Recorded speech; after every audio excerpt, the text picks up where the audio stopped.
D students, कैसे हो आप लोग? आई होप आप लोग बहुत बढ़िया हो गए और बिल्कुल रेडी हो गए चैप्टर नंबर 3 स्टार्ट करने के लिए। सो चैप्टर का नाम है pair of linear equations in two variables. अब यहाँ पे इतने भारी भारी वर्ड्स आ गए हमारे पास। ये भाई लीनियर इक्वेशंस क्या होता है, ये वेरिएबल क्या होता है और पेयर क्यों बोला गया, तो बहुत सारी चीजें हैं इसमें। कुछ चीजें तो आपको पता होंगी। क्यों पता होंगी? क्योंकि अब मैं ये नहीं कह रही कि पिछली क्लास में पढ़ के आए हो, अभी मैंने सेकंड चैप्टर पढ़ाया ना पॉलिनोमियल्स, फटाफट से रिवाइज करते हैं। वहां पे हमने देखा था वेरिएबल्स क्या होता है।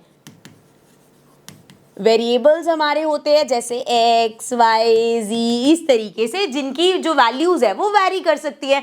एक वेरिएबल्स पढ़े थे और हमने पढ़ा था कांस्टेंट। कांस्टेंट क्या होता है? कोई भी number -7, 4, a, b, c, k, इस तरीके से ये सब क्या होते हैं? कांस्टेंट होते हैं। फर्क क्या है? ये वाले जो हैं ये हमारे फिक्स्ड होते हैं, मतलब एक ही वैल्यू अगर 7 बोल दी तो वो 7 ही रहेगी क्योंकि वो कांस्टेंट है। यहाँ पे ये जो x, y, z होते हैं ये हमारे फिक्स्ड नहीं होते, इनका नाम ही वेरिएबल है, मतलब ये वेरी करते हैं।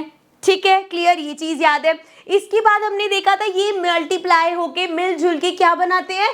टर्म बनाते हैं। जैसे अगर मैं लिखूं 7x तो ये 7x क्या है? ये हमारी एक टर्म है। ठीक है, इसी तरीके से आई कैन राइट 4 अकेला भी क्या है?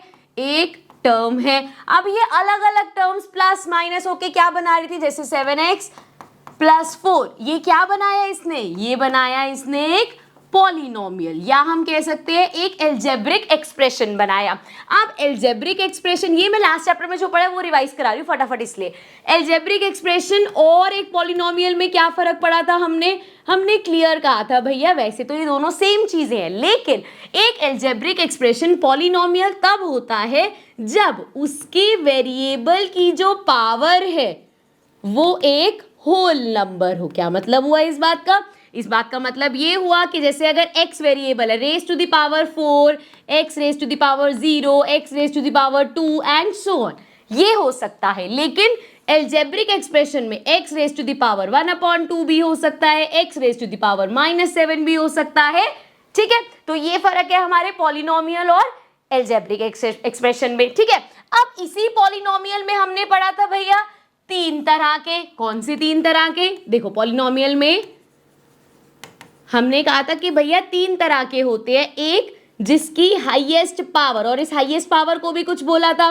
क्या बोला था? डिग्री बोला था हमने। जब डिग्री 2 होगी, 2 मतलब जैसे जो भी variable x raise to the power 2, x square, y square जो भी है, सो वो हमारे क्या होते हैं? वो होते हैं क्वाड्रेटिक पॉलिनोमियल। याद होगा आपको। ठीक है, इसके अलावा हमने कहा अगर डिग्री लिख लेते हैं अब हाईएस्ट पावर की जगह, अगर डिग्री है 3, सो हमने कहा था भैया ये होते हैं हमारे क्यूबिक पॉलिनोमियल, मतलब x क्यूब वगैरह, y क्यूब वगैरह ये सब। फिर हमने कहा था अगर डिग्री या हमारी हाईएस्ट पावर 1 है तो ये कौन से होते हैं? ये हमारे लीनियर पॉलिनोमियल होते हैं। ठीक है, सो यहां तक मैंने जो भी आपको समझाया, ये जो अभी चैप्टर नंबर 2 करके आए, अगर इसमें कहीं भी डाउट आ रहा है कि अच्छा ऐसा होता है ऐसा होता है, तो मतलब चैप्टर 2 की वीडियो नहीं देखी आपने, तो जाके चैप्टर 2 की वीडियो देखो, पहले पॉलिनोमियल्स का कंसेप्ट क्लियर करो। ठीक है, अब यहां से इधर आ जाओ जरा। चैप्टर के नाम में देखो 2-4 वर्ड्स हमने कर लिए। जैसे हमें पता चल गया वेरिएबल क्या होता है। क्या होता है भाई? हमारा x, y, z, इस तरीके से कुछ भी जिसकी अलग अलग वैल्यू हो सकती है। ठीक है, अब इसके बाद हमने देखा लीनियर। अभी लीनियर पॉलिनोमियल किया हमने, मतलब जिसकी डिग्री या जिसकी हाईएस्ट पावर वेरिएबल की 1 ही होगी। मतलब किस तरीके से? जैसे 7x प्लस 4, ये एक क्या है? लीनियर पॉलिनोमियल है। अब लीनियर इक्वेशन क्या है बच्चे? इसी के ही आगे मैंने इक्वल्स टू 0 लगा दी, तो जैसे इक्वल्स टू का साइन लगा, सो ये लीनियर पॉलिनोमियल से लीनियर इक्वेशन बन गया। समझ में आ रहा है? चलो देखो अब कितना क्लियर हो गया। सो हमें ये चीज समझ में आ गई कि लीनियर इक्वेशन किस तरीके से होगी? ax plus by plus c equals to 0। अब आप सोचोगे भाई ये y वाली कैसे आ गया? क्योंकि यहाँ पे बोला है इन 2 वेरिएबल, सो एक वेरिएबल x, एक वेरिएबल y हो गया हमारे पास। सो ये है एक फॉर्मेट किसका, linear equation in two variable का। ठीक है, अब भैया पेयर भी तो लिखा हुआ है, पेयर क्या होता है, पेयर होता है दो इक्वेशंस। ऐसे पेयर का मतलब क्या होता है, जैसे अगर मेरे पास है नहीं बट मान लो चलो ये दो चीजें पड़ी है, ये मेरे पास लेट्स पड़ी है, ये क्या है, दो है, सो मैं कह सकती हूँ पेयर है। तो इसी तरीके से दो इक्वेशन चाहिए होंगी, सो ये है। अब भैया एग्जैक्ट सेम बनानी है, इसको कर देते हैं a1 x1 b1 y1 c1, दूसरी बना देते हैं a2 x2 ये वाला x स्क्वायर नहीं बोल रही मैं, तो क्वाड्रेटिक होता है, then plus b2 y2 plus c2 equals to 0। ये हमें क्या मिल गया, ये हमें मिल गए pair of linear equation in two variable. Chapter का नाम आई होप समझ में आ गया होगा। एक बार फटाफट से रिवाइज करें। देखो कहां से शुरू किया हमने, आ जाओ जरा। सबसे पहले हमने बात करी वेरिएबल की, जूम हो जा भाई। वेरिएबल में हमने देखा x y z s w v w कुछ भी हो सकता है जिसकी वैल्यू चेंज हो सकती है, वो होता है हमारा वेरिएबल। उसके बाद हमने देखा कांस्टेंट। कांस्टेंट क्या होता है, कोई भी नंबर या कोई अल्फाबेट जिसकी वैल्यू फिक्स होगी। ठीक है, उसके बाद हमने देखा टर्म। टर्म क्या होता है, खाली ये नंबर्स भी टर्म है, ये दोनों मल्टीप्लाई हो जाए तब भी टर्म है, खाली वेरिएबल भी टर्म है। ठीक है, अब ये टर्म्स जब आपस में प्लस माइनस होती हैं तो ये एक एल्जेब्रिक एक्सप्रेशन बनाती है। अब उसी एल्जेब्रिक एक्सप्रेशन में अगर आपका जो वेरिएबल है उसकी जो पावर है वो एक होल नंबर है, मतलब सिंपल, पावर नेगेटिव ना हो, फ्रैक्शन में ना हो, मतलब वो क्या है हमारा, वो एक पॉलिनोमियल है। ठीक है, अब इस पॉलिनोमियल में हमने तीन टाइप के पॉलिनोमियल पढ़े थे। पहला हमने देखा अगर तो x की या कोई भी वेरिएबल है उसकी हाईएस्ट पावर 1 ही है, मतलब खाली x वाली टर्म्स है, x square x cube x raise to the power 4 5 ऐसा कुछ नहीं है, तो वो होता है लीनियर पॉलिनोमियल। ठीक है, और उसी पॉलिनोमियल के इक्वल्स टू में हमने कुछ लगा दिया तो वो हमारा बन गया लीनियर इक्वेशन। क्लियर है, समझ में आ गया। सो चैप्टर के हिसाब से लीनियर इक्वेशन तो पढ़ना था लेकिन दो वेरिएबल में, सो हमने x के साथ एक y वेरिएबल भी ले लिया, फिर इन्होंने कहा पेयर तो हमने दो ले लिए यहाँ पे। ठीक है, दो इक्वेशंस हो गई, ये हमारा पेयर हो गया, pair of linear equation in two variable. Chapter का नाम बिल्कुल क्लियर हो गया, ये जो जनरल फॉर्म आई है इसमें कोई डाउट नहीं है। चलो फिर आगे बढ़ते हैं और एक कहानी सुनते हैं। अब ये जो मैं आपको कहानी सुनाने वाली हूँ ना, बेसिकली ये कहानी हेल्प करेगी कि आपको समझ में आए कि इस चैप्टर में हम क्या निकाला करेंगे, क्या यूज होगा इस चैप्टर में। ठीक है, देखो जरा, अब एक प्यारी सी लड़की थी। ठीक है भाई, अब ये लड़की गई एक मेले में। ठीक है, और वहां मेले में अलग अलग झूले थे, मस्त माहौल बना हुआ था। अब इसने सिर्फ दो झूले थे जो इसको लगा मैं खा सकती हूँ। ठीक है, सो एक राइड नंबर 1 और एक राइड नंबर 2। फिर इसने पूरा हिसाब लगाया और उसको समझ में आया कि जितने झूले मैं ये वाले खाऊंगी, पहले मान लो मैंने x ले लिया, 10 खाए, 15 खाए, 20 खाए, 5 खाए, हमें नहीं पता, जितने उसने राइड 1 किया उसका हाफ, मतलब जितने ये x किया इसका आधा करा इसने राइड नंबर 2। स्टोरी समझ में आई, मतलब ऐसे समझ लो कि अगर इसने 10 बार पहला झूला खाया तो उसका आधा 5 बार दूसरा झूला खाया, अगर पहला झूला 20 बार खाया तो उसका आधा 10। इस तरीके से इसने किया। ठीक है, यहां तक क्लियर है। अब मान लेते हैं क्योंकि 2 वेरिएबल्स है चैप्टर में तो हमें 2 वेरिएबल लेने हैं। सो x, ये तो x ले लिए, ये y मान लेते हैं। ठीक है, सो पहली चीज मेरे पास आ गई कि y equals to half of x है। ठीक है, पहली चीज आ गई। अब कहानी में दूसरी चीज स्टार्ट होती है कि घर जाके मम्मी ने जब हिसाब मांगा पैसे कहाँ खर्च के आई है, तो इसने बोला भैया ये जो पहला झूला था ना ये 3 रुपए का एक झूला था और ये जो दूसरा वाला था ये 4 रुपए का एक झूला था। ठीक है, और उसने बोला मम्मा मैंने टोटल 20 रुपीज खर्चे हैं। कहानी समझ में आ रही है। पहला झूला जो था 3 रुपए का एक, दूसरा जो था 4 रुपए का एक, और वो कह रही है उसने टोटल 20 रुपए खर्चे हैं। अब यहाँ पे जो मैं इक्वेशन बनाने वाली हूँ ना, ध्यान से समझना, वर्ड प्रॉब्लम से बहुत काम आएगी। देखो अगर पहला झूला 3 रुपए का था, सो 3 मल्टीप्लाई बाय x, x क्या है जितनी बार खाया। अब भैया 3 रुपए का झूला अगर मैं 2 बार खा रही हूँ तो कितने पैसे खर्चूंगी, 3 2 जा 6, भैया 6 रुपए खर्चूंगी। अगर यही 3 रुपए वाला झूला मैंने 3 बार खाया तो 3 3 जा 9 रुपीज खर्चे। यही झूला मैंने 4 बार खाया तो 3 4 जा 12, 12 रुपए खर्चे। मतलब जितनी बार भी उसने एक्स झूला खाया मल्टीप्लाइड बाय 3 हो गया, ठीक है। प्लस y वाला झूला भी खाया, वो कितने का था, 4 रुपए का, सो मतलब 4y। और टोटल दोनों को मिला के मान लो ये इसने खाया 8 रुपए का, ये इसने खाया 12 रुपए का, ऐसे ही होगा क्योंकि टोटल हमें दे रखा है 20 रुपए खर्चे हैं, ठीक है। आप समझे यहाँ पे इक्वेशन क्या निकल के आई, यहाँ पे इक्वेशन निकल के आई कि हमारा जो 3x प्लस 4y होगा वो किसके बराबर होगा, 20 के बराबर होगा। सो ये आ गई हमारे पास इक्वेशन, ठीक है, इक्वेशन नंबर 2। अब आप सोचो कि इक्वेशन 1 तो निकली नहीं, इक्वेशन 2 पे कैसे पहुंच गए। इक्वेशन 1 हमें यहां से मिलेगी, देखो कैसे, हमारे पास है कि y इक्वल है 1/2 x के, 2 यहाँ डिवाइड हो रहा है, इधर जाके मल्टीप्लाई होगा, ये हो गया 2y इक्वल्स टू x। यहाँ पे 2y, इधर x को उधर भेजूंगी बेचारा नेगेटिव हो जाएगा, 2y को उधर भेज दो, सो ये हो जाएगा x minus 2y equals to 0। अब प्लीज बच्चों की तरह ये मत कहना आपने तो आपने x को इधर क्यों लाए हो, y को भेजा तो उधर ही भेजा, बस मैंने राइट हैंड साइड पे जो था उसको लेफ्ट हैंड साइड पे लिख दिया, जो लेफ्ट हैंड साइड पे था उसको राइट हैंड साइड पे लिख दिया, it's one of the same thing, ठीक है।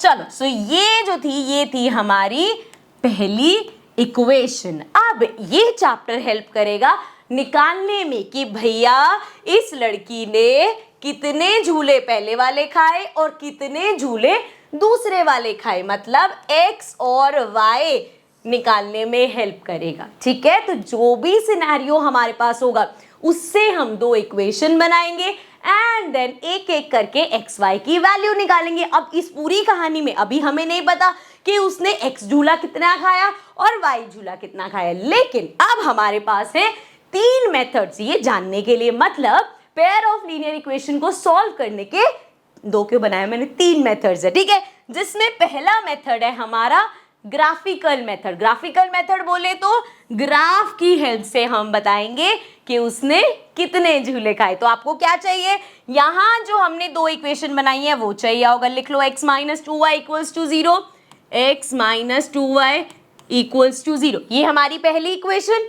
और दूसरी इक्वेशन क्या थी हमारी, ओए आगे मत भाग, दूसरी इक्वेशन थी हमारी 3x plus 4y equals to 20, 3x plus 4y equals to 20। So ये 2 इक्वेशन है, ग्राफ की हेल्प से हम इसको सॉल्व करेंगे और x y की वैल्यू निकालेंगे। चलो स्टार्ट करते हैं। अब ग्राफिकल मेथड से सॉल्व करने का ना सबसे पहला जो स्टेप होता है वो होता है हमारा hit and trial. Hit and trial क्या होता है, जिसमें आप लेट करोगे x की कोई वैल्यू, उससे y निकालोगे और 1 2 3 बार ऐसे करोगे और उससे ग्राफ बना दोगे। जैसे मान लो सबसे पहले मैंने ले लिया x, क्योंकि यहाँ से 2 से मल्टीप्लाई हो रहा है, थोड़ा भी जब आप क्वेश्चन करोगे ना तो समझ जाओगे वैल्यू कैसे लेनी है। मान लो मैंने ये 2 ले लिया, ठीक है। अगर मैं x 2 लेती हूँ, अब ध्यान से देखना, अगर x मैंने 2 लिया तो 2 minus 2y equals to 0, minus 2y equals to, इधर जाके ये माइनस 2 हो जाएगा, माइनस से minus cancel, y equals to क्या आ गया 1। इसका मतलब x अगर मैंने 2 रखा तो y मेरा 1 आ गया, ये हो गया भाई हमारे पास एक। इसी तरीके से एक और कोई x की वैल्यू रख के देख लेते हैं।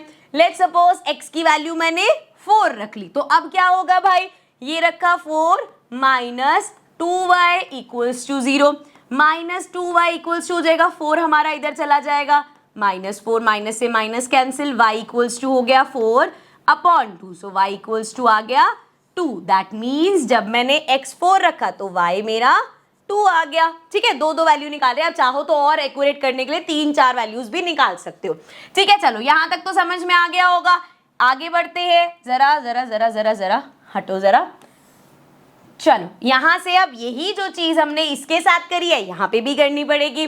यहाँ पे भी x की कोई वैल्यू रखो, देखो हम मैं ना इस हिसाब से देख रही हूँ कि कोई नंबर ऐसा यहाँ माइनस होना चाहिए जिससे 4 डिवाइड हो जाए, वरना अपॉन वो अपॉन में आएगा और कॉम्प्लिकेट होगा। सो मान लो मैंने x 0 रख दिया, लो जी अगर x 0 रखा तो क्या हो जाएगा 3 0 प्लस 4y इक्वल्स टू 20, तो 3 into 0 ये तो 0 ही हो गया, 4y equals to 20, y equals to हो गया 20 अपॉन 4 क्या आएगा 5 आएगा।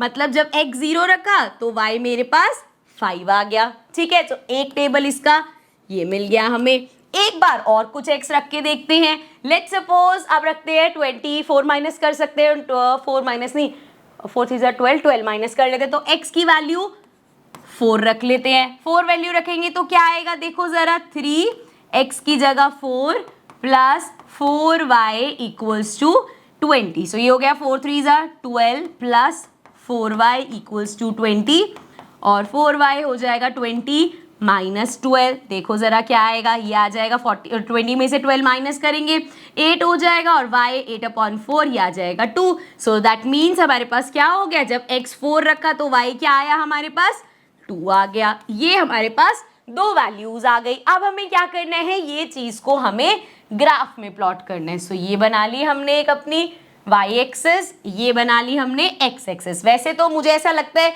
कि आप लोगों को पॉइंट्स प्लॉट करने आते होंगे, पर अगर नहीं भी आते तो कोई बात नहीं, अभी सीख लेंगे हम।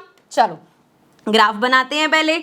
यहाँ पे हमारे नेगेटिव नंबर्स होते हैं, वैसे इसमें तो हमने कोई नेगेटिव नंबर लिया नहीं, पर कोई बात नहीं। चलो ये पॉजिटिव नंबर, कोशिश करेंगे गैप थोड़ा थोड़ा सेम रखे, 4 से बड़ा नंबर तो कोई भी नहीं है। सो ये हो गया। यहाँ ऊपर हमारे पास पॉजिटिव नंबर 1 2 3 4, नीचे नेगेटिव नंबर -1 -2 -3 -4। ठीक है, इस तरीके से अब एक एक करके पॉइंट प्लॉट करो। x2 y1, x2 कहाँ है भाई, x2 ये रहा, y1 ये रहा, तो पॉइंट कहाँ आएगा, यहाँ पे आएगा x2 y1। क्लियर। उसके बाद x4 y2 मतलब यहाँ पे आएगा। ठीक है, अब एक जरा लाइन बना लेते हैं, सेम कलर की बनाते हैं। ये लिया हमने, अब ये लाइन ऐसी बनानी है जो इन दोनों पॉइंट्स को क्रॉस करती हुई जाए। ठीक है, थोड़ा सा सेट कर लेते हैं। आप जब रूलर से बनाओगे आपको सेट करने की जरूरत नहीं पड़ेगी। ठीक है, ये लाइन बन गई हमारी पहली इक्वेशन की, यहाँ पे ये फर्स्ट इक्वेशन की लाइन बनी है। दूसरा देखो भाई, दूसरे में क्या करना है, x0 y5, x अगर 0 है y5, अरे यार 5 तो लिखा ही नहीं हमने, रुको जरा, ये 5 ले लिया। ठीक है, अब यहाँ पे पॉइंट लगा दिया, इधर बनेगा ये। ठीक है, नेक्स्ट है x4 y2 लो, ये तो सेम पॉइंट पहले ही मिल गया हमें, कोई बात नहीं। देखो चलो, अब इस लाइन को ज्वाइन कर दिया हमने, मतलब ऐसी लाइन बनाई जो इन दोनों पॉइंट्स को ज्वाइन करती हुई जाएगी इस तरीके से। ठीक है, सो जब भी हमें ग्राफ की हेल्प से आंसर निकालना होता है ना, हमें हमेशा इंटरसेक्शन पॉइंट देखना होता है। जैसे यहाँ पे इंटरसेक्शन पॉइंट तो पहले ही मिल गया था हमें, ये था इंटरसेक्शन पॉइंट, और इस इंटरसेक्शन पॉइंट पे अगर हम देखें तो क्या पॉइंट्स है हमारे पास, इसको नीचे लेके जाओ, 4 है x और y कितना है, 2 है। यही तुम्हारा आंसर है कि x4 y2, ये हो गया हमारा आंसर। इसका मतलब वो जो पिछले हमारी स्टोरी थी उसमें ये हुआ कि उसने ये जो पहला झूला है ये 4 बार खाया, और ये जो दूसरा झूला है वो 2 बार खाया। तो हमें पहले ही पता था जितना ये वाला झूला उसका आधा, सो वो भी आ गया। और दूसरा पैसे भी कैलकुलेट कर ले, ये वाला झूला 3 रुपए का था तो 4 3 12 रुपीज खर्चे। ये वाला झूला कितने का था, 4 रुपए का, तो 4 2 8। देखो जरा, पैसे भी 20 रुपए खर्चे। आ गया ना आंसर हमारे पास। तो कैसे हमें पता चला, ये पहला मेथड हमने यूज किया जो कि क्या था, ग्राफिकल मेथड। अब इन्हीं इक्वेशंस के साथ मैं आपको बाकी 2 मेथड्स भी बताऊंगी। ये जो मेथड था ये था हमारा ग्राफ की हेल्प से, बाकी के 2 एल्जेब्रिकल मेथड्स होंगे। लेकिन उन मेथड्स पे जाने से पहले हमें एक और चीज समझनी है। ओहो, तो बड़ा वाइट हो गया, इसको ब्लैक कर देते हैं। चलो आप देखो जरा, यहाँ पे ग्राफिकल मेथड के बाद अभी आपने देखा जो 2 लाइंस बनी थी कैसी आई थी, एक दूसरे को इंटरसेक्ट कर रही थी। ठीक है, अब इसी में ना कभी कभी इंटरसेक्ट करती है, कभी कभी 2 लाइंस पैरेलल होती है, और कभी कभी ना 2 लाइंस ऐसे होती हैं। अब ऐसे का क्या मतलब है, ऐसे का मतलब है कोइंसाइड करती हैं। कोइंसाइड मतलब एक लाइन के ऊपर दूसरी लाइन आ जाती है। आपको एक ही दिख रही होगी क्योंकि वो एक के ऊपर एक है, उसने ओवरलैप कर रखा है। ठीक है, ये होता है। दूसरा केस हो गया हमारा कि दोनों लाइंस पैरेलल होंगी, और तीसरा जो अभी हम देख के आए हैं कि लाइंस इंटरसेक्ट करेंगी। ठीक है, अब इसमें भी कुछ कहानियां हैं। क्या कहानियां हैं कि अगर कोइंसाइड करेगी मतलब एक के ऊपर एक है, सो दैट मीन्स यहां पे there will be many solutions. Many solutions बोले तो x और y की बहुत सारी वैल्यूज पॉसिबल हैं। अगर इंटरसेक्ट कर रही है so that means there is only one solution, जैसे अभी लास्ट वाले में हमने देखा।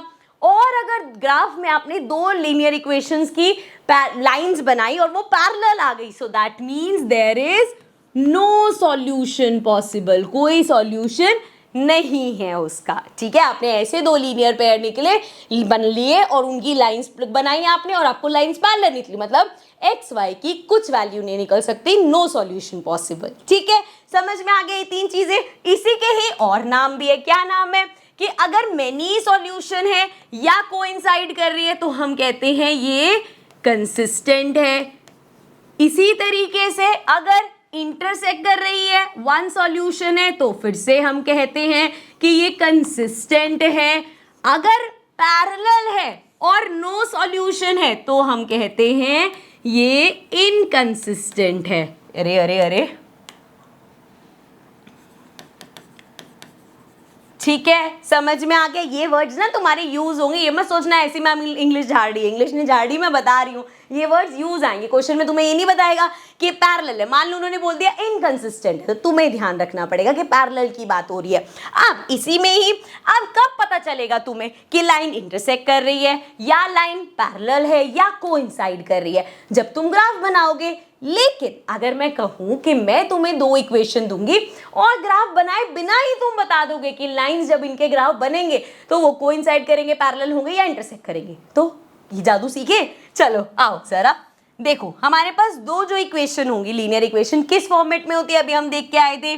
a1 साथ में x वेरिएबल प्लस b1 साथ में y वेरिएबल ले लिया क्योंकि टू वेरिएबल्स है ना, प्लस c1 इक्वल्स टू में 0, c1 constant. Similarly a2 x2 plus b2 y2 plus c2 equals to 0। ठीक है, इस तरीके से आपके पास पेयर ऑफ लीनियर इक्वेशन होता है। ठीक है, अब यहाँ पे अब जो मैं बताने वाली हूँ ना, वो वैसे तो मैं तुम्हें वो भी बता दूंगी, ट्रिक भी बता दूंगी, लेकिन अब जो बताने वाली हूँ वो थोड़ी सी याद रखने वाली चीज है। क्या याद रखने वाली चीज है? अच्छा मुझे ये बात बताओ, ये a1 a2 b1 b2 c1 c2 ये सब क्या है? c1 c2 तो कांस्टेंट है, लेकिन a1 क्या है?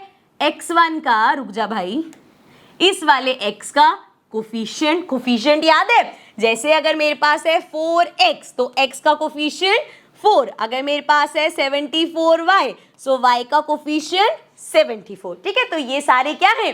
a1 a2 b1 b2 ये सारे a1 a2 x1 x2 के कोफिशिएंट है, b1 b2 y1 और y2 के कोफिशिएंट है। ठीक है, अब आओ देखें जरा, अगर आपने यहाँ पे देखा जो आपको दो इक्वेशन दे रखी है, आपने देखा कि यार a1 अपॉन a2 इक्वल नहीं आ रहा b1 अपॉन b2 के। सो ये देखते ही आप बोल दोगे कि ये जो दो हमें दे रखी हैं इनके जब ग्राफ बनेंगे तो ये आपस में इंटरसेक्ट करेंगे। क्या मैंने बोला? a1 अपॉन a2 अगर नॉट इक्वल है b1 अपॉन b2। थोड़ा सा इसको प्रैक्टिकली समझते हैं।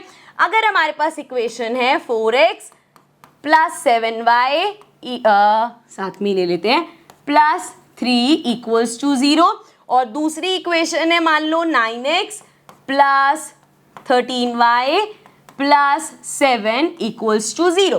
तो हमने यहाँ पे इसको चेक किया, x के साथ वाला 4 अपॉन में इस वाले x के साथ वाला 9, y के साथ वाला 7 जो कि b1 है, b2 कितना है 13, ये आपस में इक्वल नहीं है। और अगर ये इक्वल नहीं है सो मतलब जब हम इन दो इक्वेशंस के ग्राफ बनाएंगे सो वो लाइंस आपस में क्या करेंगी?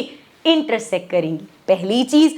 दूसरा केस है कि अगर ऐसे हुआ कि a1 अपॉन a2 किया आपने, इक्वल आया b1 अपॉन b2 के।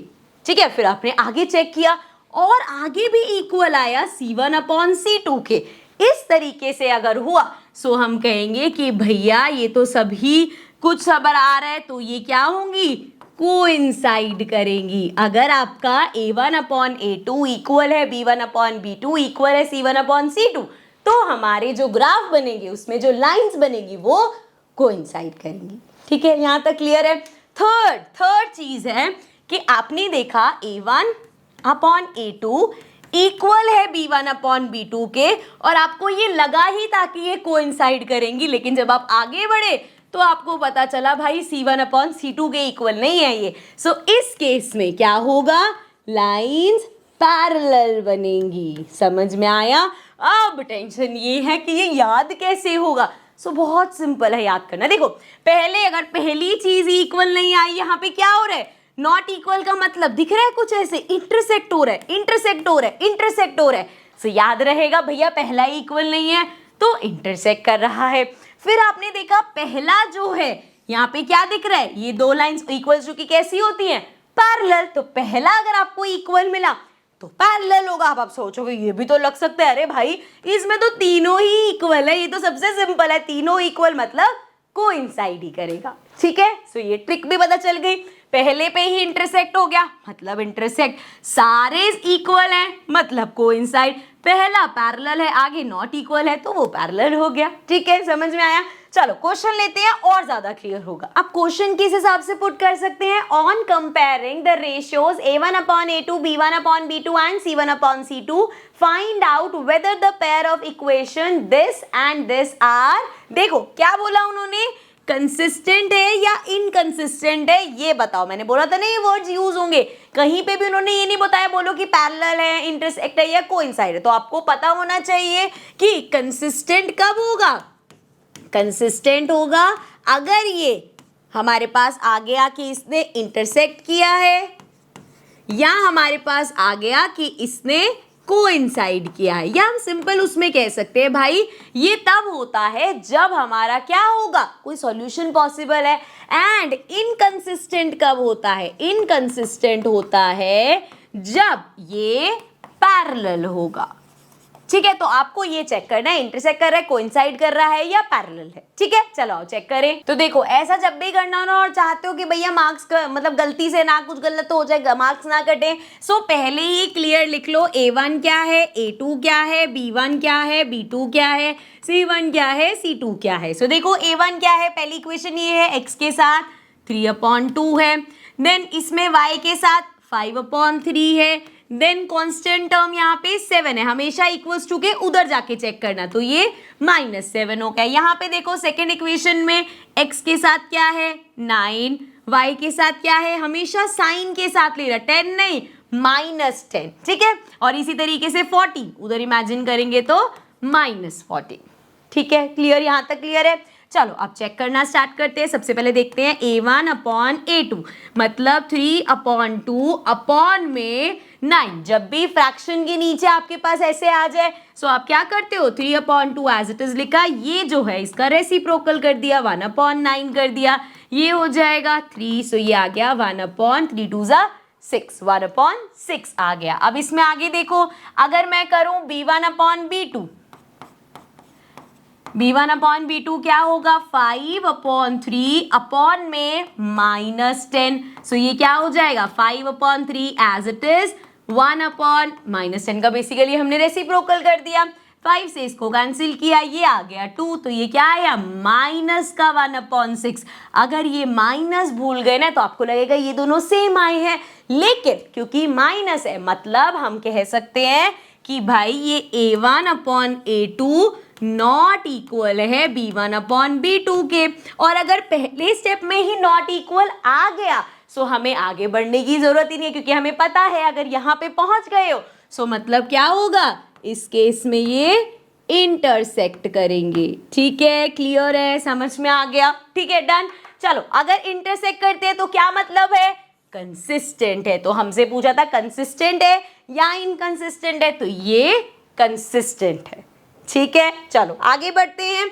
आगे अब एक और क्वेश्चन देखते हैं किस तरीके से आ सकता है, the value of k for which the pair of linear equation this and this has no solution. No solution कब होता है हमारे पास, जब हमने देखा था कि ये पैरेलल आ जाए ग्राफ।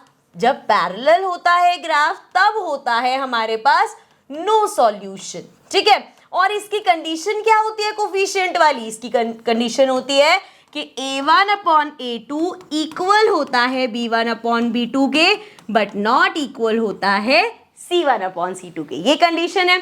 चलो यहाँ पे अगर मैं लिख लूं A1 क्या है पहली इक्वेशन देखो, x के साथ k, b1 क्या है, y के साथ 3 और c1 क्या है, पूरा ये हमारा कांस्टेंट इधर ले आओगे तो माइनस k माइनस 2, ठीक है ना, क्योंकि पूरा उधर लेके जाओगे तो k माइनस 2 हो जाएगा, मतलब पूरा नेगेटिव का हो जाएगा। इसी तरीके से यहाँ पे a2 देखो, सो x के साथ क्या है 12 और y के साथ क्या है k, सो हमारा b2 हो गया k, और c2 अगर हम देखें सो k को उधर भेज दो माइनस k हो जाएगा, पर वहां तक तो जाने की जरूरत ही नहीं पड़ेगी, हमारे पास सबसे पहले ही है कि a1 अपॉन a2 इक्वल होगा b1 अपॉन b2 के। चलो वैल्यू निकाले, a1 क्या है k, अपॉन में a2 क्या है 12, b1 क्या है 3, अपॉन में b2 क्या है k, क्रॉस मल्टीप्लाई कर दो k into k square and 12 into 3 ये हो जाएगा 36। अब 36 किसका स्क्वायर होता है, अगर अंडर रूट में 36 करोगे सो ये 6 का स्क्वायर होता है, और जब भी अंडर रूट से बाहर आता है सो हम बोलेंगे प्लस माइनस 6 के k की वैल्यू या तो प्लस 6 मतलब या तो 6 है या माइनस 6 है, ठीक है। सो इस तरीके से भी क्वेश्चन पूछा जा सकता है। क्लियर, समझ में आ गया। फिर अब आगे बढ़ते हैं और देखते हैं सब्स्टिट्यूशन मेथड। अभी तक हमने क्या देखा कि हमें x और y की अगर वैल्यू निकालनी है सो उसमें पहला मेथड हमने देखा था कि ग्राफिकल मेथड, ग्राफ की हेल्प से आप वैल्यू निकाल सकते हो। दूसरा मेथड है अब हमारा सब्स्टिट्यूशन मेथड। अब सब्स्टिट्यूशन मेथड वर्ड में आ रहा है सब्स्टिट्यूट, कहाँ सुना होगा, कभी कभी स्कूल में ऐसा होता है कि यार आज मैथ्स की मैम नहीं आई, उसकी जगह हमारा ये वाला पीरियड साइंस की मैम ले रही है, सो उस टाइम हम क्या बोलते हैं सब्स्टिट्यूट टीचर, मतलब एक जगह की एक जने की जगह दूसरा जना आ गया, ठीक है, ये वर्ड होता है सब्स्टिट्यूट, वहीं से ये सब्स्टिट्यूशन मेथड आया। और अपनी ग्राफ वापस से वही ले लो, ग्राफ मतलब इक्वेशंस क्या क्या दी हमारे पास, आओ जरा चेक करें, भी हमारे पास दो इक्वेशन दी ना, ताकि वो कॉमन इक्वेशन लेके चलते। एक थी x minus 2y equals to 0, एक ये इक्वेशन थी, और एक I think 3x plus 4y किधर चला गया, इक्वल्स टू 20 था, कहाँ पे equation 3x plus 4y equals to 20, 3x plus 4y equals to 20। इससे ना आपको ये भी पता चल जाएगा कि आप किसी भी मेथड से निकालो आंसर सेम ही आएगा। तो देखो यहाँ पे सब्स्टिट्यूशन मेथड में क्या करते हैं, दो इक्वेशन है आपके पास, किसी भी एक इक्वेशन में से या तो x की वैल्यू निकाल लो या y की वैल्यू निकाल लो, मतलब यहां से या तो मैं x निकाल लेती हूँ y की टर्म्स में, ठीक है, या y निकाल लेती हूँ x की टर्म्स में, और फिर जो भी आएगा उसको मैं इसमें पुट कर दूंगी। अब x y की टर्म्स में निकालना या y x की टर्म्स में निकालने का क्या मतलब है, देखो मेरे पास है x minus 2y equals to 0, मान लो 2y को मैंने उधर भेजा तो ये क्या हो जाएगा, x इक्वल्स टू ये माइनस का है, इधर जाके प्लस का हो जाएगा। सो यहां से मेरे पास आ गया कि x 2y है। अब x की कोई वैल्यू नहीं आई, लेकिन हम कह रहे हैं जो भी y होगा उसको 2 से मल्टीप्लाई करोगे x आ जाएगा, तो ये होता है x की वैल्यू y की टर्म्स में निकालना। तो यहां से मुझे मिल गया x इक्वल है 2y के। So now put the value of x in equation 2। अब यहां से जो x की वैल्यू है ना वो हम यहां डाल देंगे, उससे होगा क्या, देखो यहां पे है 3x की जगह हमने देखा 2y लिखना है, सो मैंने ये लिख दिया 2y plus 4y equals to 20। उससे ये हुआ कि अब इस इक्वेशन में सिर्फ y है, और अगर सिर्फ एक वेरिएबल है तो हम आराम से आंसर निकाल सकते हैं। देखो कैसे, 3 2 6y plus 4y equals to 20, दोनों y वाले प्लस हो जाएंगे, 6 प्लस 4 10y हो गया equals to 20, y equals to आ गया 20 अपॉन में 10, इसको कैंसिल करेंगे 2 आ जाएगा, सो y की वैल्यू आ गई 2। अब फिर से एक बार वही करेंगे, y आपके पास 2 आ गया, इसको यहां पुट कर दो तो x क्या आएगा, x है हमारा 2y, और अभी हमने निकाला y कितना है 2, सो ये हो जाएगा 2 2 4, सो क्या आ गया हमारे पास x equals to 4, y equals to 2। जब हमने ग्राफ से किया था, देख लो अगर तुम्हें विश्वास नहीं है, जब हमने ग्राफ से किया था तब भी हमारे पास सेम आंसर आया था, x equals to 4, y equals to 2। अभी भी हमारे पास सेम आंसर आया है, क्या आया है, x equals to 4, y equals to 2, ठीक है। सो इससे ये भी प्रूव होता है अगर आपके पास दो इक्वेशन है, दो पेयर नहीं, एक पेयर है लीनियर इक्वेशन का, तो आप किसी भी मेथड से करो आंसर हमेशा सेम आता है, ठीक है। चलो ये हो गया हमारा सब्स्टिट्यूशन मेथड। अब आते हैं अपने नेक्स्ट, एक बार कुछ क्वेश्चंस करते हैं फिर आते हैं नेक्स्ट मेथड पे। सो यहाँ पे हमें दे रखा है if x minus y equals to 2 and 1 upon x plus y equals to 2 upon 5 then find the value of x। x हमें निकालना है। अच्छा देखो, एक चीज का हमेशा ध्यान रखना, क्वेश्चन कभी भी ना, बहुत कम चांसेस है कि क्वेश्चन में दे रखा हो आपको कि आपको सब्स्टिट्यूशन मेथड से करना है या एलिमिनेशन मेथड से करना है या ग्राफिकली तो दे रखा होगा कि भैया ग्राफ की हेल्प से करना है, तो आपको पूरा ग्राफ बनाना पड़ेगा, उसका फिर वेटेज भी बढ़ जाता है क्वेश्चन का। लेकिन कहीं भी अलजेब्रा में नहीं दे रखा होगा, प्रैक्टिस करते हुए, कि आपको दोनों क्वेश्चंस की प्रैक्टिस होता है, प्रैक्टिस करते हुए मिल जाएगा। लेकिन एग्जाम में कम चांसेस है कि आए सब्स्टिट्यूशन मेथड से करो या एलिमिनेशन मेथड से करो, तो आप किसी भी मेथड से कर सकते हो, कोई दिक्कत नहीं है। ठीक है, चलो अभी के लिए देखें हम x minus y equals to 2 और दूसरा है 1 upon x plus 5 equals to 2 upon 5। अब इस केस में देखो, सबसे पहले तो अगर अपॉन में है तो हम क्या करेंगे, क्रॉस मल्टीप्लाई कर दो, अपनी नॉर्मल इक्वेशन को फॉर्म में लेके आते हैं। क्रॉस मल्टीप्लाई करोगे 5 1 जा 5 और ये x प्लस वाई 2 से मल्टीप्लाई हो जाएगा। सो यहाँ पे मेरे पास आ जाएगा 2 into x 2x plus 2 into y 2y और ये इक्वल 4 के, इसको मैं ऐसे भी लिख सकती हूँ कि 2x plus 2y equals to 4 बोल दिया था शायद मैंने, पर चलो ये मेरी एक इक्वेशन हो गई। अब यहाँ क्योंकि अभी तो हमने सब्स्टिट्यूशन ही सीखे तो सब्स्टिट्यूशन से ही करेंगे।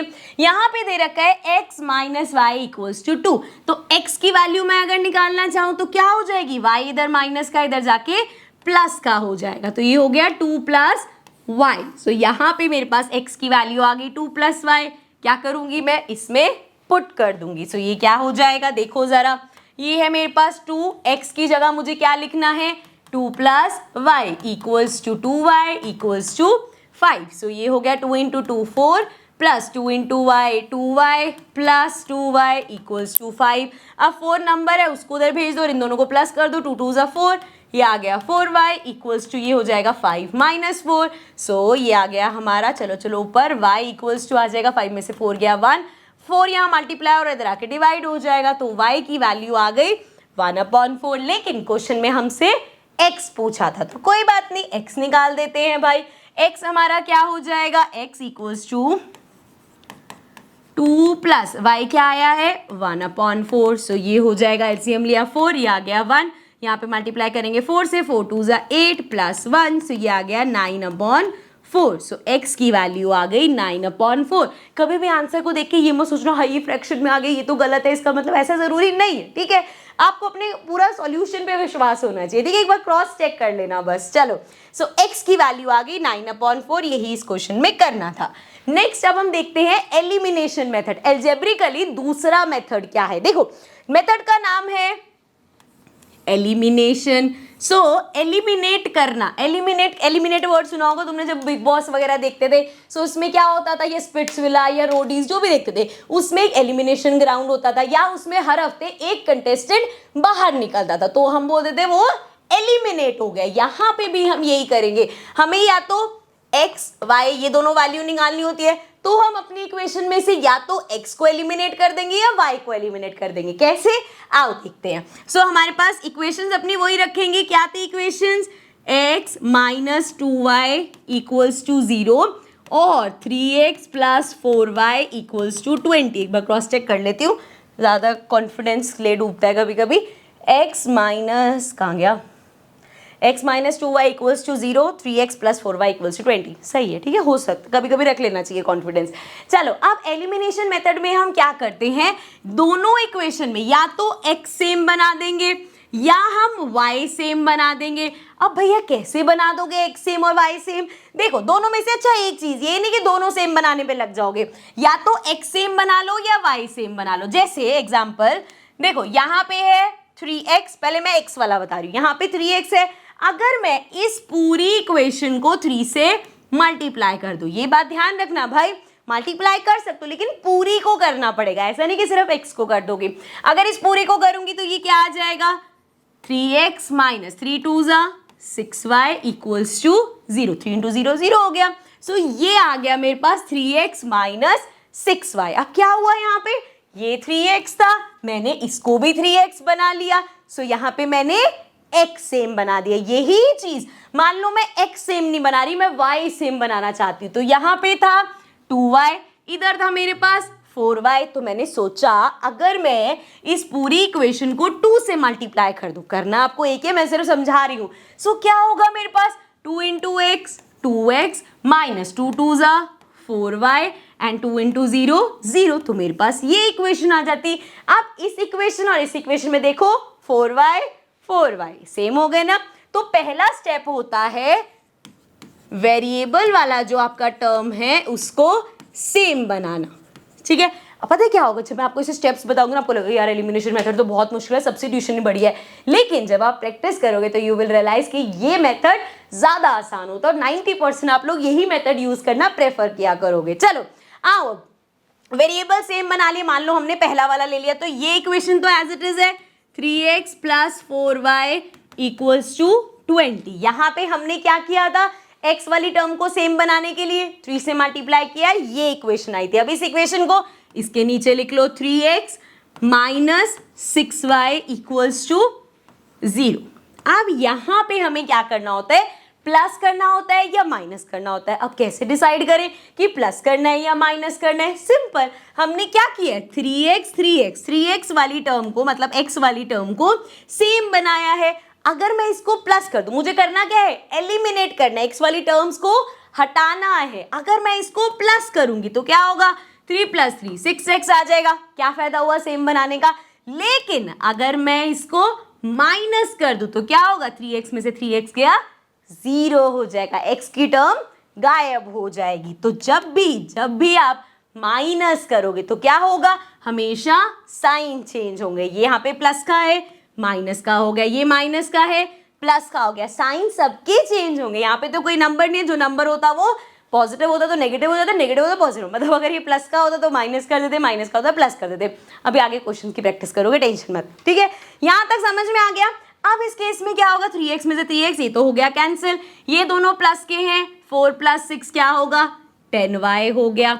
और यहाँ पे देखिए प्लस माइनस 20 में प्लस 0 करोगे तब भी 20 आना है, माइनस 0 करोगे तब भी 20 आना है। सो ये आ गया मेरा 20। y की वैल्यू क्या आ गई 20/10 से काट दो, कितना आया 2 आ गया। सो y इक्वल्स टू 2 आ गया, ठीक है। तो पहले स्टेप में देखा वेरिएबल को सेम बनाओ, सेकंड स्टेप में देखा प्लस या माइनस करके एलिमिनेट करो, एंड थर्ड और लास्ट स्टेप में क्या करोगे, y की वैल्यू आ गई, इतनी सारी इक्वेशंस है किस में भी पुट करके x निकाल लो। मतलब बेसिकली लास्ट में हम सब्स्टिट्यूशन ही कर रहे हैं कि आपके पास y इक्वल्स टू 2 है। मान लो मैं इस इक्वेशन में डालूं x minus 2y equals to 0। So x minus 2y कितना है 2 इक्वल्स टू 0। सो ये आ गया x minus 2 2 4 equals to 0, x equals to 4 उधर भेजा 4 आ गया।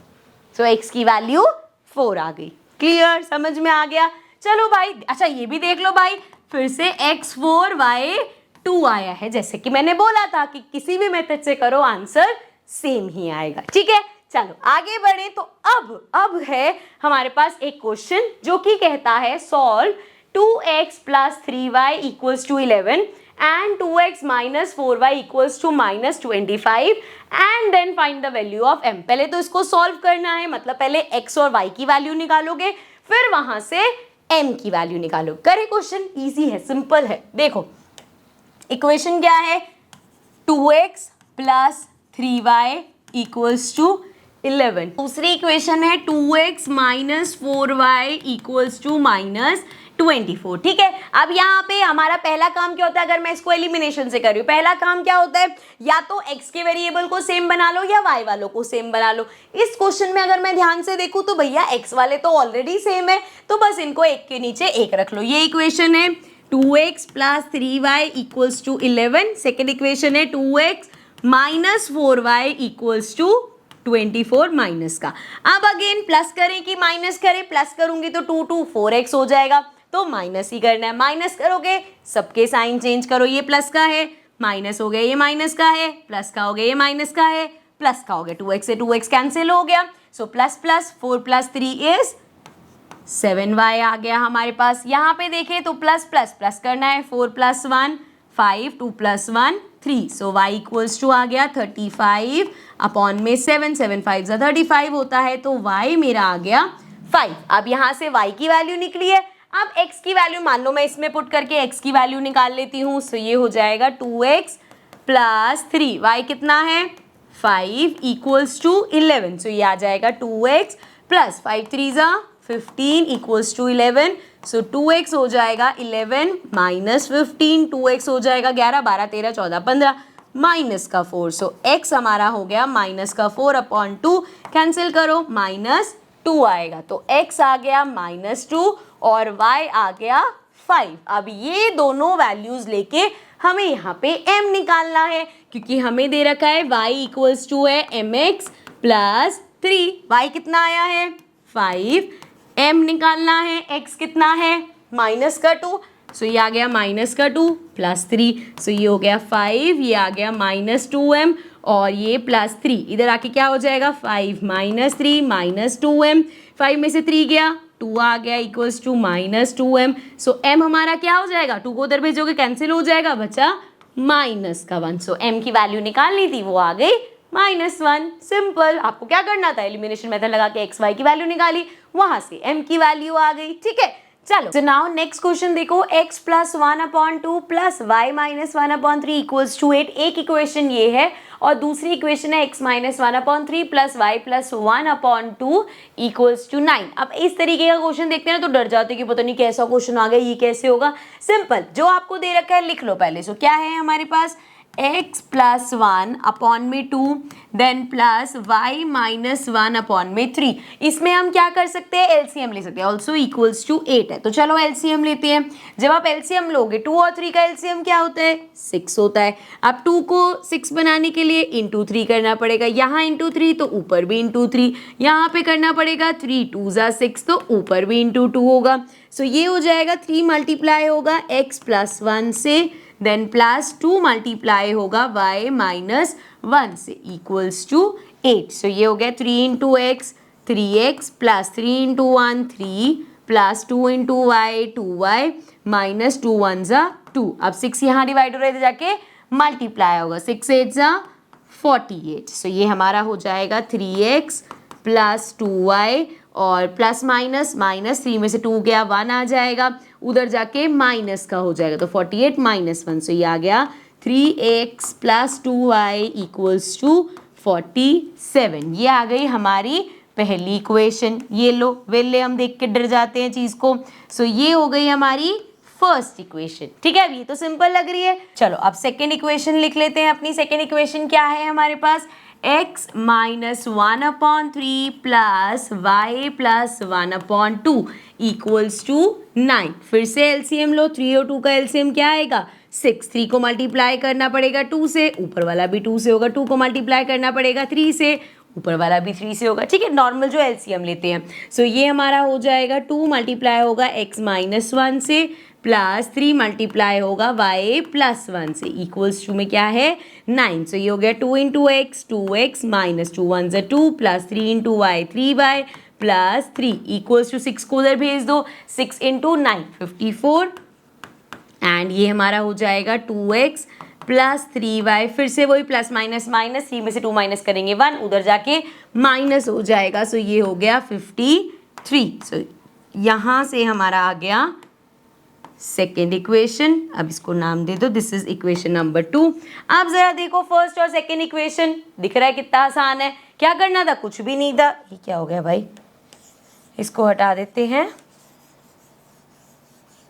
चलो अब देखो जरा, अब आगे क्या करना है, इन दोनों इक्वेशन को अगर मुझे सॉल्व करना है फिर से वही करना पड़ेगा, या तो मैं x वाले सेम बनाऊंगी या y वाले सेम बनाऊंगी। सो यहाँ पे अगर मैं इसको, अब यहाँ पे दोनों में से सिर्फ एक एक को मल्टीप्लाई करके कुछ नहीं होगा, हमें क्या करना पड़ेगा, इसको मल्टीप्लाई करना पड़ेगा 2 से, 3 2 ज़ा 6x मिल जाएगा। इसको मल्टीप्लाई करना पड़ेगा 3 से, फिर से 2 इंटू 3 6 मिल जाएगा, तो दोनों यहाँ पे 6x हो जाएंगे। मल्टीप्लाई करते हैं 2 into 3 6x then plus 2 into 2 4y equals to, इसको मल्टीप्लाई कर लो, 7 2 ज़ा 14 देन 4 2 ज़ा 8 9। सो ये आ गया 94। उधर चलें, उधर 3 से मल्टीप्लाई करना है, 3 2 ज़ा 6x plus 3 into 3 is 9y equals to 3 3 ज़ा 9 5 3 ज़ा 15। सो यहाँ पे देखो ये भी 6x आ गया, ये भी 6x आ गया। चलो इसको इसके नीचे लिख लेते हैं, 6x plus 9y equals to क्या है हमारे पास 159।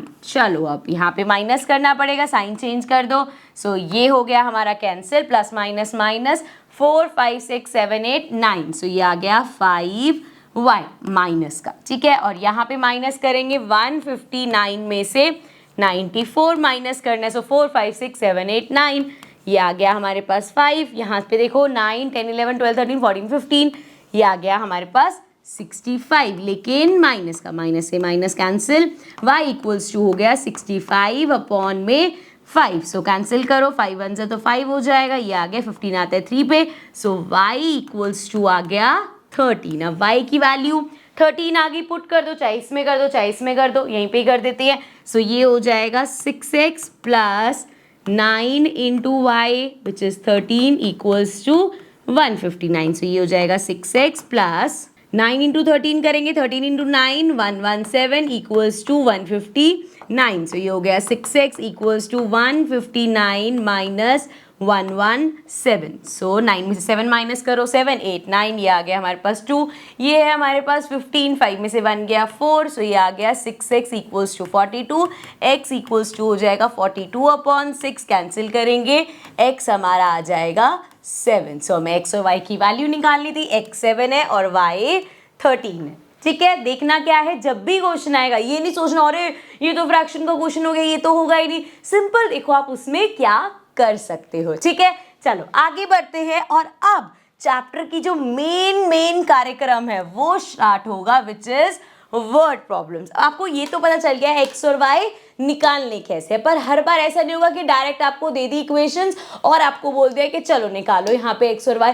बहुत बार होगा आपको वर्ड प्रॉब्लम्स दिए जाएंगे जहाँ पे इक्वेशन भी आपको खुद बनानी है, फिर एक्स वाई निकालना है। सो मैं यहाँ पे आपको वो वाली इक्वेशंस कराने वाली हूँ, वो वाले क्वेश्चंस कराने वाली हूँ जो बहुत मतलब यूजली रिपीट होते हैं, तो उन टाइप की वर्ड प्रॉब्लम्स कराने वाली हूँ। इस सेशन में अगर आपने ये वर्ड प्रॉब्लम्स ध्यान से सुन ली तो ऐसी कोई वर्ड प्रॉब्लम इस चैप्टर की नहीं होगी जो आप सॉल्व ना कर पाओ। बस करना क्या है, ध्यान से कान खोल के सुनना है, ठीक है। चलो स्टार्ट करते हैं। देखो सबसे पहली टाइप की जो आपकी वर्ड प्रॉब्लम आती है ना, वो आती है ये फ्रैक्शन वाली। अब फ्रैक्शन में दो चीजें आपको पता है, देखो इस तरीके से, अरे इस तरीके से अगर आपके पास कोई फ्रैक्शन है, इसमें ऊपर वाला क्या होता है, न्यूमरेटर होता है, नीचे वाला क्या होता है, डिनोमिनेटर होता है। तो जब भी फ्रैक्शन वाले क्वेश्चन आते हैं तो हम इस तरीके से ले लेते हैं x अपॉन में y, क्योंकि दो नंबर्स चाहिए तभी हम फ्रैक्शन बना पाएंगे। अब पढ़ते हैं क्वेश्चन।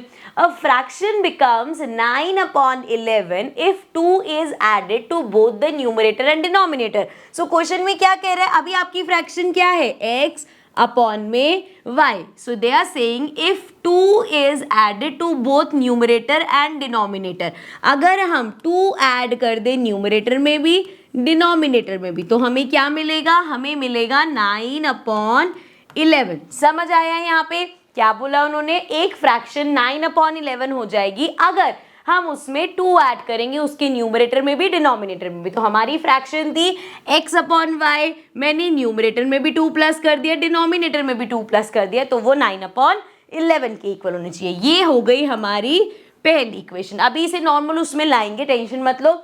आगे देखो, if 3 is added to both numerator and denominator it becomes 5 upon 6। अब वो क्या कह रहे हैं, अगर हम न्यूमरेटर और डिनोमिनेटर में 3 प्लस कर दे, मतलब क्या है अभी हमारे पास x अपॉन वाई, अगर हम न्यूमरेटर में भी 3 प्लस करें डिनोमिनेटर में भी तो हमें क्या मिल जाएगी फ्रैक्शन 5 अपॉन 6। तो देखा जाए सो ये हो जाएगा x plus 3 upon y plus 3 equals to 5 upon 6। ये आ गई हमारी सेकेंड इक्वेशन, ठीक है, यहाँ तक कोई दिक्कत नहीं है। चलो आगे बढ़े फिर।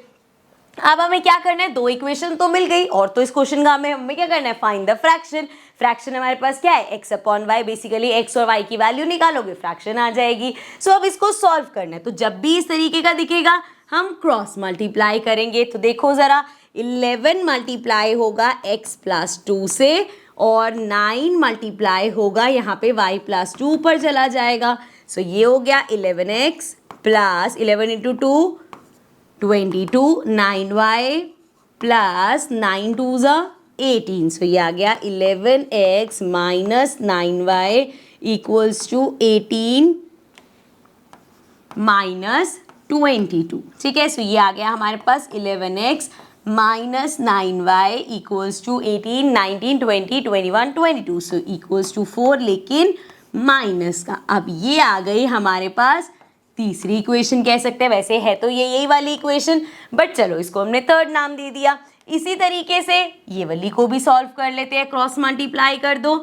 सो ये हो जाएगा 6 मल्टीप्लाई होगा x प्लस 3 से, 5 मल्टीप्लाई होगा y प्लस 3 से। सो ये हो गया 6 इंटू एक्स, 6x, 6 3 ज़ा 18, 5 इंटू वाई 5y प्लस 5 3 ज़ा 15। सो ये हो गया 6x minus 5y equals to 15 minus 18। So ये आ गया 6x माइनस 5y, ये हो जाएगा 15, 16, 17, 18, 3 आ गया, लेकिन माइनस का, बड़े वाले के साथ माइनस का साइन है। सो ये हो गई हमारी फोर्थ इक्वेशन, यही वाली इक्वेशन, ठीक है।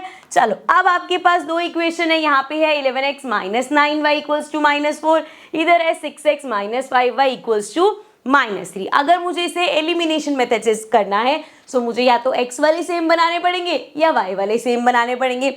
अब देखो इसमें कैसे सेम बना पाएंगे, सिंपल हमें क्या करना पड़ेगा, इधर है 11x, इधर है 6x। सेम बनाने के लिए क्या कर सकते हैं, इस पूरे को मल्टीप्लाई करेंगे 6 से, तो ये हो जाएगा 11 इंटू 6 66। इस पूरे को मल्टीप्लाई करना पड़ेगा 11 से, तो ये हो जाएगा 11 6 ज़ा 66। समझ रहे हो, चलो करते हैं। 6 into 11 66x minus 6 into 9 54y equals to 6 4 ज़ा 24, लेकिन माइनस का, ठीक है। अब उसे मल्टीप्लाई करते हैं, ये हो जाएगा हमारे पास 11 इंटू 6 करो 66x आ गया, माइनस 5 इंटू 11 मतलब 11 5 ज़ा 55y and 11 into 3 is 33 minus का। तो ये दोनों इक्वेशन आ गई। अच्छा देखो यहाँ पे तुम्हें जो वर्ड प्रॉब्लम्स है उसमें कोई नहीं बताएगा सब्स्टिट्यूशन से करना है एलिमिनेशन से। आप चाहो, मान लो आपको लग रहा है यार यहाँ पे वहाँ पे मैं x की वैल्यू निकाल के पुट करना चाहती हूँ, तो आप वैसे भी कर सकते हो, ठीक है। मैं एलिमिनेशन से करा रही हूँ बिकॉज ये ईजी रहता है एंड आपकी प्रैक्टिस भी हो जाएगी जितना ज्यादा करोगे। चलो अब एक के नीचे एक लिख लो, यहाँ पे वो वाली इक्वेशन इसके नीचे लिख लेते हैं 66x minus 55y equals to minus 33, ठीक है। सो ये हमारा हो जाएगा माइनस प्लस प्लस, तो ये हो गया कैंसिल, प्लस माइनस माइनस 55 में से 54 गया, 1 बचा मतलब y आ गया, equals two plus minus minus 33 में से 24 माइनस करो, सो 4 5 6 7 8 9 10 11 12 13, सो ये आ गया हमारे पास 9 एंड ये 9 ही आएगा सिर्फ, सो बड़े वाले के साथ प्लस का है, सो y हमारे पास आ गया 9। अब किसी में पुट कर लेते हैं, छोटी वाली इक्वेशन में कर लेते हैं। सो y की वैल्यू 9 आई है, 6x माइनस 5, y की जगह लिखा 9 इक्वल्स टू माइनस 3, सो ये हो गया 6x माइनस 9 5 ज़ा 45 इक्वल्स टू माइनस 3, 6x हमारा हो जाएगा minus 3 plus 45, so plus minus minus 45 में से 3 माइनस करेंगे 42 आ जाएगा, x हो जाएगा 42/6, कैंसिल करो, x इक्वल्स टू 7 आ गया, so y equals to 9 and x equals to 7। ये हो गया हमारा आंसर। फ्रैक्शन पूछी थी 7/9, फ्रैक्शन क्योंकि हमने क्या बोली थी x/y, सो ये हो जाएगा 7/9, ठीक है। क्लियर है, समझ में आ गया। चलो अब नेक्स्ट देखते हैं किस टाइप की प्रॉब्लम्स आती हैं। अब नेक्स्ट टाइप के वर्ड प्रॉब्लम के क्वेश्चन आते हैं और ये बहुत इंपॉर्टेंट है। ये किस टाइप के होते हैं, आपके नंबर्स के बेस्ड होते हैं, जिसमें वो बोलते हैं डिजिट्स को रिवर्स कर दिया। इसके लिए ना पहले आपको कंसेप्ट पता होना चाहिए। देखो कोई भी 2 डिजिट नंबर, बहुत छोटी क्लास में ही सीखा था बट एक बार रिवाइज करते हैं। जैसे अगर नंबर है हमारे पास 24, सो ये तो पता है, ये वाली हमारी कौन सी होती है, 1 डिजिट होती है, ये कौन सी होती है 10 डिजिट, 2 डिजिट नंबर की बात करें अभी तो 1 डिजिट और 10 डिजिट, ठीक है। सो इसको अगर मैं लिखूं तो मैं कैसे लिख सकती हूँ, देखो अगर मैं इसको 2 + 4 लिखूं तो ये तो क्या हो जाएगा 6 हो जाएगा, 24 तो नहीं है ये। सो मतलब क्या किया जाता है, 2 मल्टीप्लाई होता है 10 से, फिर +4 होता है, 2 × 10 20 + 4, फिर ये बना 24। तो इसका मतलब यहाँ पे हमने क्या सीखा कि भैया जो 10 डिजिट होती है इसका नाम ही क्या है, टेंस। तो ये मल्टीप्लाई होता है 10 से, और वंस उसके साथ तो समझ लो 1 मल्टीप्लाई हो रहा है, 4 1 = 4, सो प्लस होता है 1 डिजिट। सो हमने क्या देखा, जो हमारी 10 डिजिट है वो 10 से मल्टीप्लाई होती है प्लस वंस डिजिट। सो अगर मैं आपको बोलूं कि डिजिट है ये एक्स वाई, जिसमें वाई वंस डिजिट हो गई, ये हमारी टेंस डिजिट हो गई, तो हम क्या बोलेंगे नंबर कैसा होगा, 10 को मल्टीप्लाई करो टेंस डिजिट से प्लस वंस डिजिट। सो ये होता है नंबर का फॉर्मेट, ठीक है।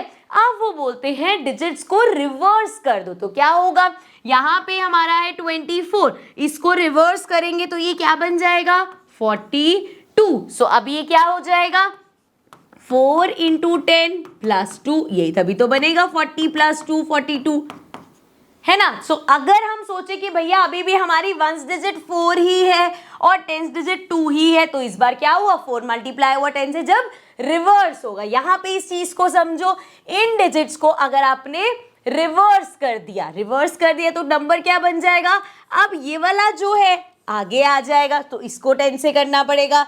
सो ये हो गया 10y, और ये वाला जो है पीछे चला गया, सो ये हो गया प्लस एक्स। दोबारा से एक बार रिवर्स वाला समझो, रिवर्स में क्या करते हैं हम नंबर्स को एक्सचेंज कर देते हैं, एक्स की जगह y आ गया, y की जगह x आ गया। सो अब इसको कैसे लिखेंगे, अब यहाँ पे देखा जाए तो टेंस डिजिट पे तो y है, सो ये हो जाएगा 10 into y plus ones digit पे x आ गया, सो प्लस x। तो ये नंबर मिलता है हमें जब हम डिजिट्स को रिवर्स करते हैं, ठीक है, समझ में आ गया। ये कंसेप्ट अगर आपको क्लियर हो गया ना, फिर क्वेश्चन में कुछ भी नहीं है, बहुत आसान लगेगा। चलो अब पढ़ते हैं अपना question. The sum of digit of 2 digit number is 9। अब हमने बोला लेट आर 2 डिजिट नंबर, हमारा जो 2 डिजिट का नंबर है उसको हमने मान लिया एक्स वाई, ठीक है, एक डिजिट एक्स हो गई, एक डिजिट y हो गई, ये हमारा नंबर है। अब वो क्या कह रहे हैं, the sum of digits of 2 digit number is 9। वो कह रहे हैं इन दो डिजिट्स का जो सम है, जैसे अगर मैं बोलूं इन दोनों का सम 6 है, तो क्या कर रहे हैं हम दोनों डिजिट्स को प्लस कर रहे हैं। वो भी यही कह रहे हैं कि अगर आप दोनों डिजिट्स को प्लस करो, सो मतलब x प्लस y किया हमने तो 9 मिलेगा। सो क्या हो गया, ये हो गई हमारी फर्स्ट इक्वेशन। कितना सिंपल है, x plus y equals to 9।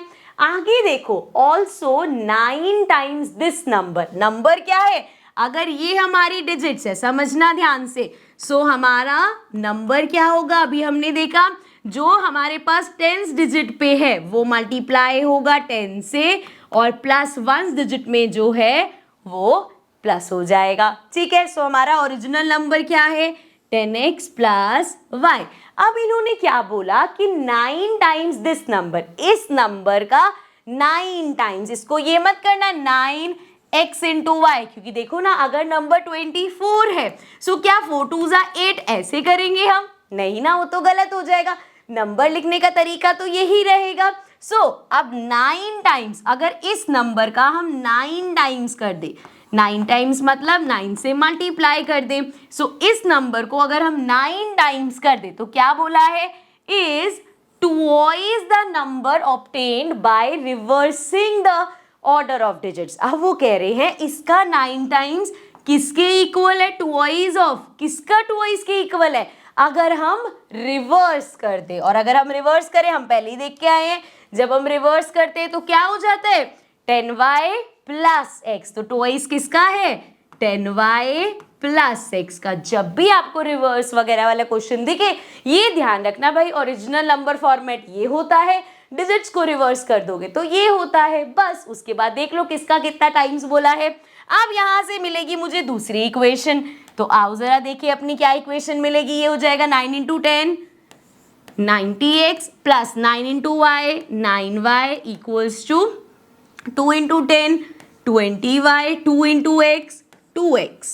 So x वाले y वाले इधर ले आओ, ये हमारा हो जाएगा 90x minus 2x plus 9y minus 20y equals to 0। So ये हो गया 90 में से 2 माइनस करेंगे, ये हमारे पास आ गया 88x, देन प्लस यहाँ पे हो जाएगा, प्लस भी नहीं माइनस का आएगा, प्लस माइनस माइनस 20 में से 9 माइनस करेंगे, हमारे पास आ जाएगा 11y इक्वल्स टू 0, ठीक है। ये आ गई हमारे पास हमारी सेकेंड इक्वेशन। तो फर्स्ट इक्वेशन पहले ही आ गई थी, सेकेंड इक्वेशन ये आ गई फर्स्ट इक्वेशन, ये रही हमारी।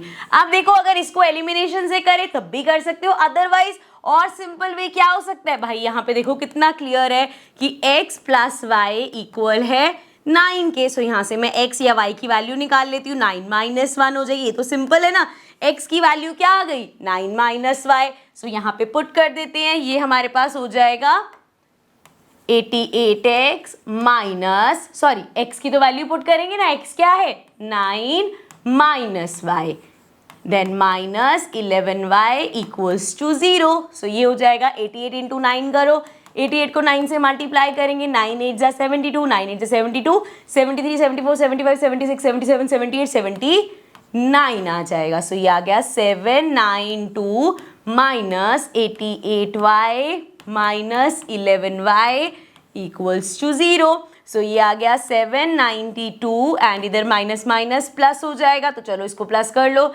819 y और बड़े वाले के साथ माइनस का साइन, तो ये माइनस ही रहेगा, इसको अगर उधर भेज देंगे, वैसे इसको भेजोगे तो देखो क्या होगा, minus 99y equals to minus 792, minus से माइनस कैंसिल, y हमारा आ गया 792 अपॉन में 99, इसको कैंसिल करते हैं, 3 के टेबल से हो जाएगा 3 3, इसको करेंगे 2 से होगा, 19 की जगह आएगा 6 जा 18, 12 आएगा 4 पे, फिर से हो सकता है 3 से, ये हो जाएगा 1 1, इसको करेंगे ये हमारे पास आ जाएगा 26 की जगह 24 8 पे, देन ये आ गया 24 8 पे, 11 8 जा 88, सो y इक्वल्स टू आ गया 88 हमारे पास। अब y अगर हमारे पास, सॉरी 88 नहीं 8 आ गया, सो y अगर हमारे पास 8 आ गया, यहाँ पे पुट कर देते हैं, अभी कहाँ था हमारे पास, ये था ना, यहाँ से x निकल जाएगा, सो इधर से देखो x इक्वल्स टू क्या हो जाएगा 9 माइनस 8, तो x हमारे पास आ गया 1। ठीक है, अब नंबर क्या था हमारा, चाहो तो ऐसे लिख लो कि भैया x यहाँ पे था, y ये मतलब x हमारी 10th डिजिट और y हमारी 1st डिजिट थी, सो ये नंबर आ जाएगा 18। अदरवाइज जैसे हमने नंबर लिखा था, क्या नंबर लिखा था भाई कि 10x प्लस वाई, सो 10 इंटू एक्स कितना है 1 प्लस y कितना है 8, सो 10 1 जा 10 प्लस 8, तब भी क्या आएगा 18 आएगा हमारे पास। तो ये हो गया हमारा आंसर, यही पूछा था हमसे कि नंबर निकालो, सो हमने नंबर निकाल के बता दिया कि क्या नंबर है 18। ठीक है, समझ में आ गए, इस टाइप के क्वेश्चन आ जाते हैं। सबसे ज़रूरी है कि आपको ये कंसेप्ट समझ आ जाए कि 2 डिजिट का नंबर का फॉर्मेट क्या होता है और जब डिजिट्स को रिवर्स करेंगे तब क्या होता है। ठीक है, I hope this is clear. चलो अगले टाइप की वर्ड प्रॉब्लम देखते हैं।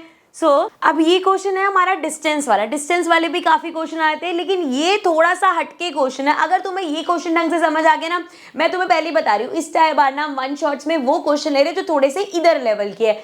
जब तुम ये वाले क्वेश्चन कर लोगे तो इससे जब भी तुम दूसरे क्वेश्चन पढ़ोगे, यार इससे मुश्किल क्वेश्चन कर रखा है, ये तो बहुत ईजी है। इस तरीके से तो समझो क्वेश्चन में क्या दे रखा है, place A and B are 100 kilometre apart. एक जगह है, ये हो गया हमारा प्लेस A और दूसरी जगह है प्लेस B, और ये दोनों कितनी डिस्टेंस पे हैं, ये दोनों हैं 100 किलोमीटर के डिस्टेंस पे। यही हमें क्वेश्चन में दे रखा है कि ये 100 किलोमीटर अपार्ट है। आगे बोला है 1 car starts from A and another starts from B। अब एक कार है जो A पॉइंट से स्टार्ट होती है, ये हो गई हमारी फर्स्ट कार, ये स्टार्ट हो रही है A पॉइंट से। ठीक है, उसके बाद दूसरी कार है जो यहां से B पॉइंट से स्टार्ट हो रही है। ठीक है, इस पॉइंट से स्टार्ट हो रही है, ये हमारी कार 1, ये हमारी कार 2। अब क्या बोला है उन्होंने, एट द सेम टाइम पे स्टार्ट हो रही है, but if the cars travel in the same direction at different speeds they meet in 5 hours. अब वो बोल रहे हैं सेम डायरेक्शन, जैसे अभी A पॉइंट तो यहाँ पे है, ये वाली कार जा रही है ऐसे इस डायरेक्शन में, ये वाली कार जा रही है ऐसे इस डायरेक्शन में। अब वो कह रहे हैं ये 5 घंटे बाद जाके आगे एक कॉमन पॉइंट पे मिलती है। मतलब ऑफ कोर्स कार इन्हें थोड़ी सी स्पीड बढ़ाई होगी और इसको ओवरटेक करके किसी एक फर्दर पॉइंट पे, लेट्स सपोज C पॉइंट पे, ये दोनों कार जाके मिलेंगी। एक A पॉइंट से स्टार्ट हुई है, एक B पॉइंट से स्टार्ट हुई है और आगे कहीं C पॉइंट पे आके दोनों कार्स मिल रही हैं। यहां तक कोई दिक्कत नहीं, यहां तक समझ में आ गया। चल पहली चीज ये हो गई। आगे क्या बोला है, अच्छा ये पूरा प्रोसेस कितनी देर में हुआ है, इसको हटा देते हैं। यहाँ पे एक चीज और है कि ये पूरा प्रोसेस होने में लगे हैं 5 आवर्स। ठीक है, तो ये केस 1 दे रखा है। आगे हमें क्या दे रखा है, if the car travels in, चाहिए हमारा हो गया if they travel towards each other. अब क्या बोल रहे हैं, जैसे फिर से वही भाई, ए पॉइंट तुम्हारा ये है, बी पॉइंट तुम्हारा ये है। अब भाई यहाँ पे जो कार 1 है हमारी और कार 2 है, अगेन स्टार्ट इसी पे हो रही है बट एक दूसरे की तरफ आ रहे हैं, मतलब ये ऐसे जा रही है, ये कार ऐसे आ रही है एक दूसरे की तरफ। ठीक है, सो कहीं एक पॉइंट होगा, टक्कर नहीं होगी, लेकिन आके दोनों एक दूसरे को क्रॉस करते हुए जाएंगे, मतलब एक पॉइंट पे मिलेंगे। सो वो कब मीट कर रहे हैं, दे मीट इन 1 आवर। इस काम को लग रहे हैं 1 आवर। ठीक है, एक बार फिर से समझाऊं मैं, बोला क्या है, what are the speeds of 2 cars. ठीक है, तो अभी इस पे आते हैं। अभी के लिए क्या समझना है हमें, कि हमने देखा भाई पहले केस में, ये था हमारा केस नंबर 1 और ये था हमारा केस नंबर 2। ठीक है, तो पहले केस में उसने क्या बोला हमें, कि एक कार स्टार्ट हुई इस पॉइंट से, एक कार स्टार्ट हुई बी पॉइंट से, दोनों इस डायरेक्शन में जा रहे हैं और सी पॉइंट पे आके मिले 5 घंटे में। ठीक है, दूसरे केस में उन्होंने बोला एक कार ए पॉइंट से स्टार्ट हो रही है, एक बी पॉइंट से स्टार्ट हो रही है और अब एक दूसरे की तरफ आ रहे हैं, फिर से 1 घंटे में ये एक पॉइंट पे मिले। अब हमें बताना है इन दोनों कार्स की स्पीड क्या है, तो जो चीज निकालनी है उसको लेट कर लेंगे, लेट स्पीड ऑफ कार 1, जो पहली कार है उसको x ले लेते हैं और दूसरी कार की स्पीड को y ले लेते हैं। ठीक है, ये हमने ले लिया। अब देखो जरा यहाँ पे पहले केस की अगर हम बात करें, सो फर्स्ट इस केस में जो हमारी कार 1 थी, फर्स्ट कार ने कितना डिस्टेंस ट्रेवल किया था, देखो जरा ए से लेके बी तक, ये हमें दे रखा था कितना है, इन दो पॉइंट्स के बीच में 100 किलोमीटर है। सो ये 100 किलोमीटर और साथ में ये भी। अब इसने पूरा ए से सी तक आई तो कितना डिस्टेंस ट्रेवल किया, इसने पूरा ए से सी तक का डिस्टेंस ट्रेवल किया है। और टाइम कितना लगा है इसे ए पॉइंट से सी पॉइंट तक पहुंचने में, 5 आवर्स लगे हैं। एंड इसकी स्पीड क्या है, इसकी कार की स्पीड कितनी है, x।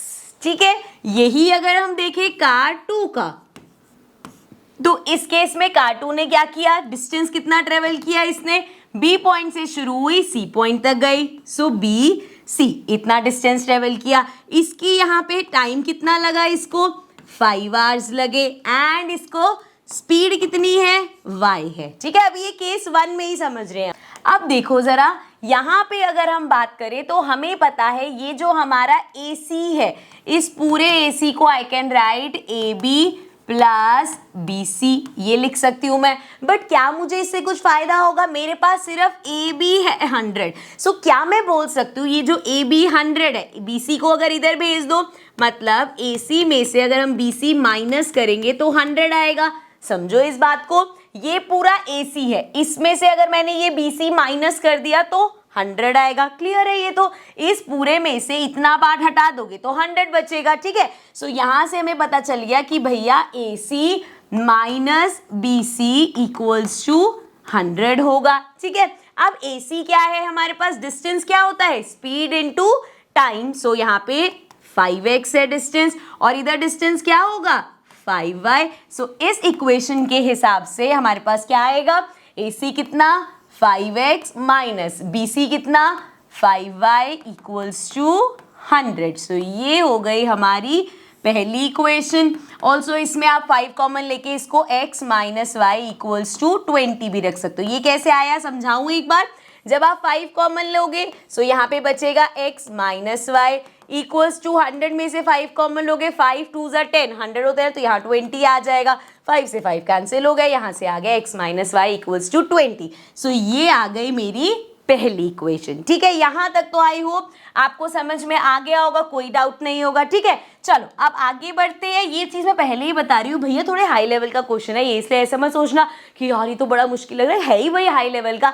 लेकिन अगर यहाँ पे कंसेप्ट क्लियर हो गया तुम्हारा तो तुम्हें फिर इसके बाद डिस्टेंस वाले क्वेश्चन कभी मुश्किल नहीं लगेंगे। चलो अब केस, जैसे केस 1 में किया वैसे ही केस 2 पे आ जाओ। केस 2 में बात करते हैं सबसे पहले कार 1 की। अब इस केस में कार 1 ने क्या किया, कितना डिस्टेंस ट्रेवल किया, A से C तक AC। ठीक है, टाइम कितना लगा उसको 1 आवर और स्पीड कितनी थी उसकी एक्स। ठीक है, कार 2 की बात कर लेते हैं। कार 2 ने कितना डिस्टेंस ट्रेवल किया सी से बी तक, सी बी या बी सी, इसको ऐसे लिख देते हैं, distance equals to B C लिख दो, सी बी लिख दो, एक ही बात है। ठीक है, और टाइम इसको कितना लगा 1 आवर, और स्पीड कितनी थी इसकी y। सो आ जाओ जरा, यहाँ पे तो और भी ज्यादा सिंपल है। ए से लेके बी तक का, ए से लेके, एक मिनट, ए से लेके बी तक का डिस्टेंस हमें 100 दे रखा है, तो मैं कह सकती हूँ कि A C plus C B equal होगा 100 के। करेक्ट बात है बच्चे, ये ए सी प्लस सी बी दोनों को प्लस करोगे 100 आएगा। सो यहाँ से मुझे मिल गया कि A C plus C B या बी सी इक्वल है 100 के। और यहाँ पे ए सी क्या है, अगेन डिस्टेंस क्या होता है, स्पीड इनटू टाइम, मतलब x हो जाएगा क्योंकि x इंटू 1 x। इसी तरीके से distance B C y into 1 y हो जाएगा हमारे पास। सो यहाँ से आ गया कि x plus y equals to 100। So ये आ गई हमारी सेकेंड इक्वेशन। सो देखो जरा दोनों इक्वेशन कितने आराम से आ गई। एक है x minus y equals to 20, एक है x plus y equals to 20। Elimination से कर देते हैं, x minus y equals to 20 and x plus y equals to 100। यहाँ पे तो साइन चेंज करने की भी जरूरत नहीं है क्योंकि एक प्लस का एक माइनस का है, y कैंसिल हो गया। Now x plus x 2x equals to 100 plus ये 120, x हमारा हो जाएगा 120 अपॉन में 2 और ये आ जाएगा हमारे पास 60। तो मतलब कार 1 की जो हमारी फर्स्ट कार है उसकी स्पीड कितनी हो गई 60 किलोमीटर पर आवर। ठीक है, अब कार 2 देखते हैं। अब कार 2 के लिए यहीं पे पुट कर लो इसको, यहाँ पे ये हमारा x आ गया रहा, सो ये हो जाएगा 60 minus y equals to 20। So minus y equals to 20 minus 60, minus 40 आ जाएगा, इधर माइनस वाई है, माइनस से minus cancel, y equals to 40 आ गया हमारे पास। सो कार 2 की स्पीड कितनी है 40 किलोमीटर पर आवर। ठीक है, car 1 60 kilometre per hour, car 2 40 kilometre per hour. ठीक है, क्लियर है, समझ में आ गया, यही क्वेश्चन में निकालना था। मैं ये नहीं कहूंगी कि बेटा बड़ा सिंपल सा क्वेश्चन है, क्यों समझ नहीं आया या कहाँ क्यों अटक रहे हो। आई नो थोड़ा सा कॉम्प्लिकेटेड लग सकता है, लेकिन अगर आप आराम से देखोगे, दोबारा से एक बार रिवाइंड करो और उस पार्ट को दोबारा से देखो, आपको क्लियर हो जाएगा। ठीक है, चलो आगे बढ़ते हैं। आगे है हमारे पास नेक्स्ट क्वेश्चन।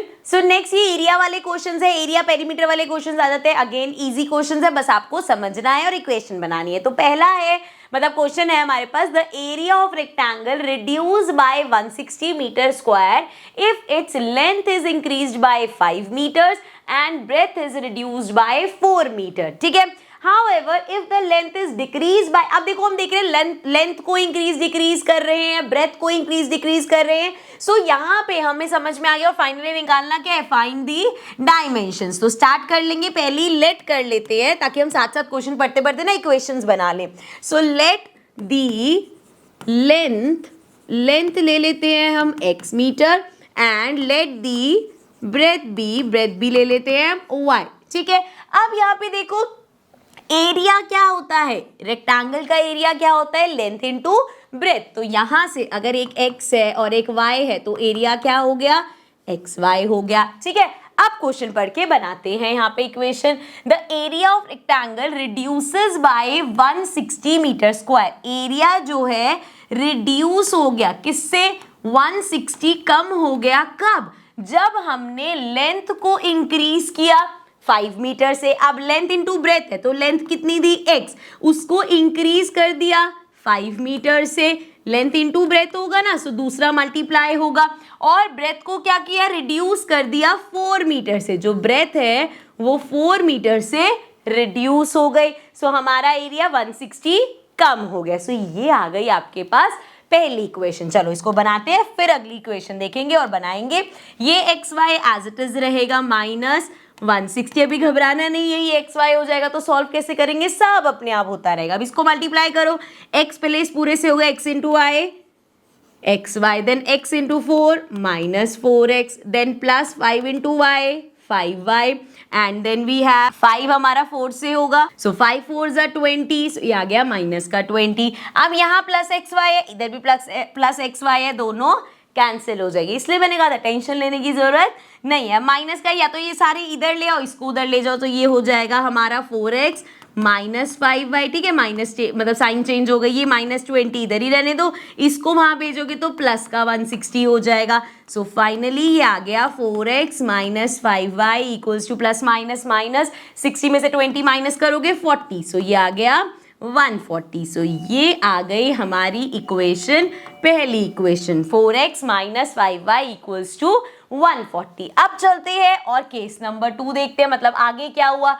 आगे कह रहे हैं however if the length is decreased by 10 metre. अब क्या बोला उन्होंने, अगर लेंथ को हमने 10 मीटर कम कर दिया और ब्रेथ को इंक्रीज कर दिया 2 मीटर, ब्रेथ को इंक्रीज कर दिया 2 मीटर, तो क्या हुआ भाई, तो हमारा एरिया डिक्रीज हो गया 100 से, मतलब एरिया कितना था XY, इसमें से 100 कम हो गया, लेंथ इनटू ब्रेथ, ये हमारा एरिया का फॉर्मूला होता है। तो चलो जरा x को मल्टीप्लाई करो, x into y XY, x को 2 से करो 2x आ गया, देन -10 को y से करो -10y, देन हमारे पास plus minus minus 10 into 2 is 20, ये आ गया माइनस का इक्वल्स टू XY माइनस 100। अब देखो XY से XY कैंसिल, ये आ गया हमारे पास 2x minus 10y equals to इधर -100 है, यहाँ पे हमारे पास -20 प्लस 20 हो जाएगा। सो ये आ गया 2x minus 10y equals to -80, ठीक है, प्लस माइनस माइनस 100 में से 20 माइनस करोगे 80। अब इस पूरे में से मैं 2 कॉमन भी ले सकती हूँ, ये आ जाएगा मेरे पास x माइनस 2 5 10 5y, और इधर 2 कॉमन लूंगी तो -40, 2 से 2 कैंसिल, इक्वेशन आ गई x minus 5y equals to -40। जरा देखो कितना बढ़िया हो गया, यहाँ भी 5y है, उधर इक्वेशन में भी ये हमारी सेकेंड इक्वेशन आई है ना। सो इधर हमारे पास ऑलरेडी 5y है, उधर भी 5y है, तो चलो वो वाली इक्वेशन इसके नीचे लिख लेते हैं, 4x minus 5y equals to 140। अब देखो ये दोनों तो माइनस के, माइनस माइनस प्लस हो जाएगा, सो साइन चेंज कर दो, माइनस प्लस माइनस, ये हो गया कैंसिल, प्लस माइनस माइनस, ये आएगा -3x, और यहाँ पे करेंगे माइनस माइनस प्लस, तो ये आएगा 180 साइन माइनस का, सो माइनस से माइनस कैंसिल, x हमारा हो गया 180 अपॉन 3, कैंसिल करोगे 60 आ जाएगा, सो x आ गया 60 हमारे पास, x की वैल्यू आ गई, इसमें कहीं पे भी पुट कर सकते हैं, यहाँ पे चलो यहाँ पे ही कर देते हैं, थोड़ी सी कैलकुलेशन का ही फर्क आएगा। सो ये हमारे पास हो जाएगा 4x की जगह लिखो 60 माइनस 5y इक्वल्स टू 140। सो ये हो गया 6 4 24, 240 माइनस 5y इक्वल्स टू 140। सो ये आ गया -5y इक्वल्स टू 140, 240 उधर जाके माइनस का 240 हो जाएगा, सो ये हो गया -5y equals two plus minus minus, 240 में से 140 गए, 0 में से 0 गया 0, 4 में से 4 गया 0, 2 में से 1 गया 1, ये माइनस का तो माइनस से माइनस गया, y इक्वल्स टू हो जाएगा 5 2 10, y इक्वल्स टू हो गया 20, तो x आया 60, y आ गया हमारे पास 20। ये दो चीज़ें हमें निकालनी थी। एक बार देखिए डायमेंशंस बोला था या एरिया निकालने को बोला था, डायमेंशंस बोला था, तो एक आ गया 60 मीटर, एक आ गया 20 मीटर। ठीक है, आगे बढ़े, नेक्स्ट क्वेश्चन देखते हैं।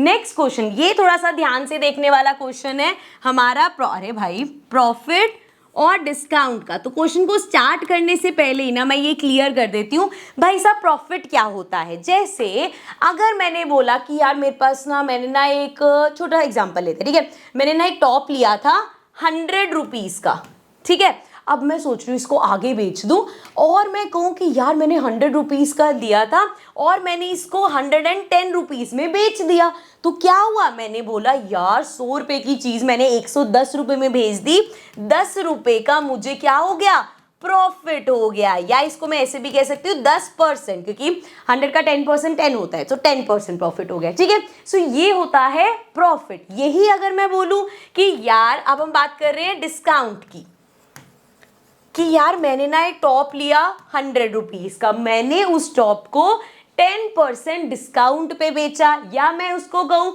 कि मैंने इसको 90 रुपीज़ में आगे बेचा, और मैं कह रही हूँ यार 10 रुपये का मैंने डिस्काउंट दे दिया, तो यहाँ पे क्या हुआ, यहाँ पे मैंने 10 रुपीज़ का डिस्काउंट दिया है, इधर मुझे 10 रुपीज़ का प्रॉफिट हुआ था। तो यहाँ पे क्या हुआ, 100 में प्लस हुआ 100 का 10%, समझ रहे हो, 100 में प्लस हुआ 100 का 10%, क्योंकि मैंने 110 रुपए कमाए। इधर क्या हुआ, जब मैं कोई चीज डिस्काउंट पे दे रही हूं, सो मेरी 100 रुपए की चीज थी, उसमें से माइनस कर दो 100 रुपए का 10%, तो मुझे क्या मिलेगा भैया, 90 रुपए का, क्योंकि जब हम डिस्काउंट पे कोई चीज देते हैं तो हमें लॉस होता है कि भैया 100 रुपए की मैंने ली, मैं उसको फर्दर 10 रुपए के डिस्काउंट पे बेच रही हूं, और जब प्रॉफिट पे बेच रही हूं तो मैं उसमें प्रॉफिट कमा रही हूं। बच्चे कंफ्यूज हो जाते हैं कि यार जो प्रॉफिट है वही तो डिस्काउंट है। जब प्रॉफिट बोलते हैं तो सेलर के पॉइंट ऑफ व्यू से मुझे प्रॉफिट हुआ है,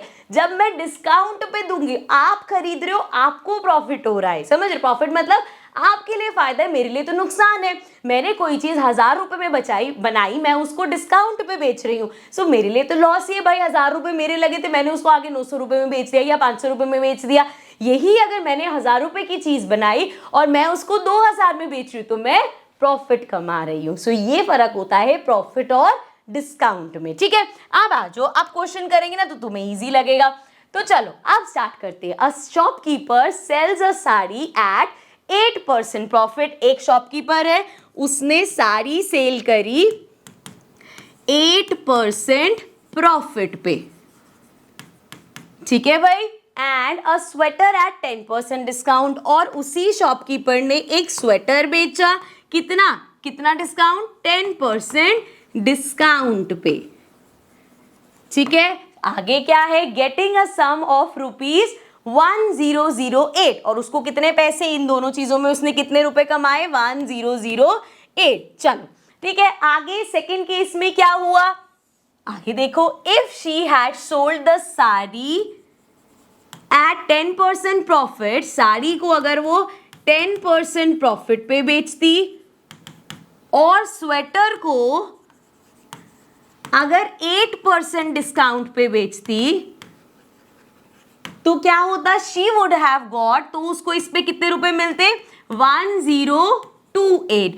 find the cost price of sari and list price, list price मतलब डिस्काउंट से पहले वाला प्राइस ऑफ स्वेटर। सो दो चीजें क्या निकालनी है हमें, दोनों के प्राइस निकालने हैं। तो स्टार्ट करते हैं, यहां पे लिख रही हूं ये चीज मैं, लेट दी प्राइस, साड़ी का हो गया x और स्वेटर का होगा, ये विजिबल नहीं है तब भी कुछ नहीं, मैंने बस लेट द प्राइस लिखा है, y हो गया, ठीक है।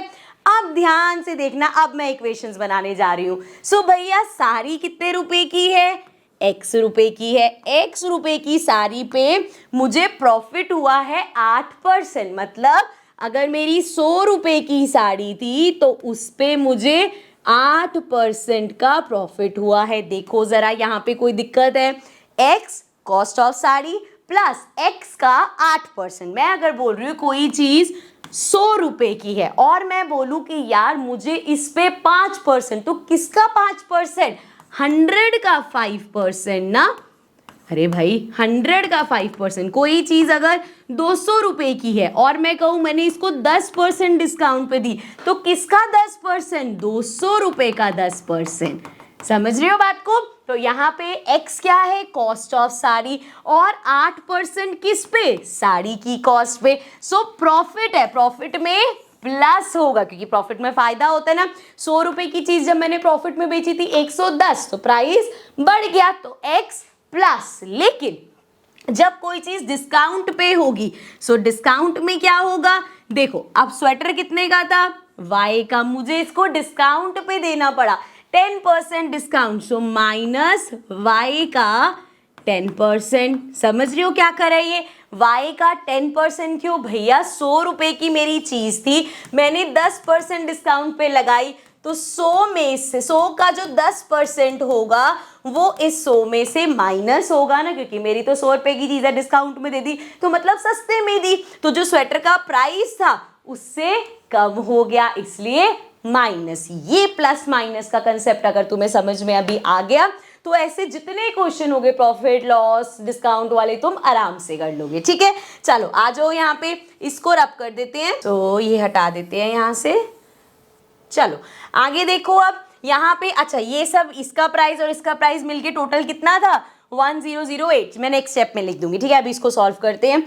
ये हो जाएगा x प्लस 8x अपॉन में 100, ठीक है, और इधर करेंगे तो plus y minus 10y upon में 100, ठीक है, इक्वल्स टू कितना प्राइस मिला उसे 1008। चलो यहाँ से पहले इक्वेशन बनाते हैं, फिर केस 2 में जाएंगे, फिर से एक बार रिवाइज हो जाएगा। पहले इधर ध्यान दो, ये हमारा हो जाएगा, अरे भाई उधर क्यों भाग गया, ये हमारा हो गया एलसीएम लिया, यहाँ पे आ गया 100, सो इधर कुछ नहीं है, 100 से ऊपर मल्टीप्लाई होगा, ये आ गया 100x plus 8x and plus करेंगे, यहाँ पे लेंगे 100, सो ये हमारा हो जाएगा 100y माइनस 10y इक्वल किसके है 1008 के। सो ये हमारा हो गया 100x प्लस 8 108x अपॉन में 100 प्लस ये क्या है 100 में से 10 माइनस करेंगे 90y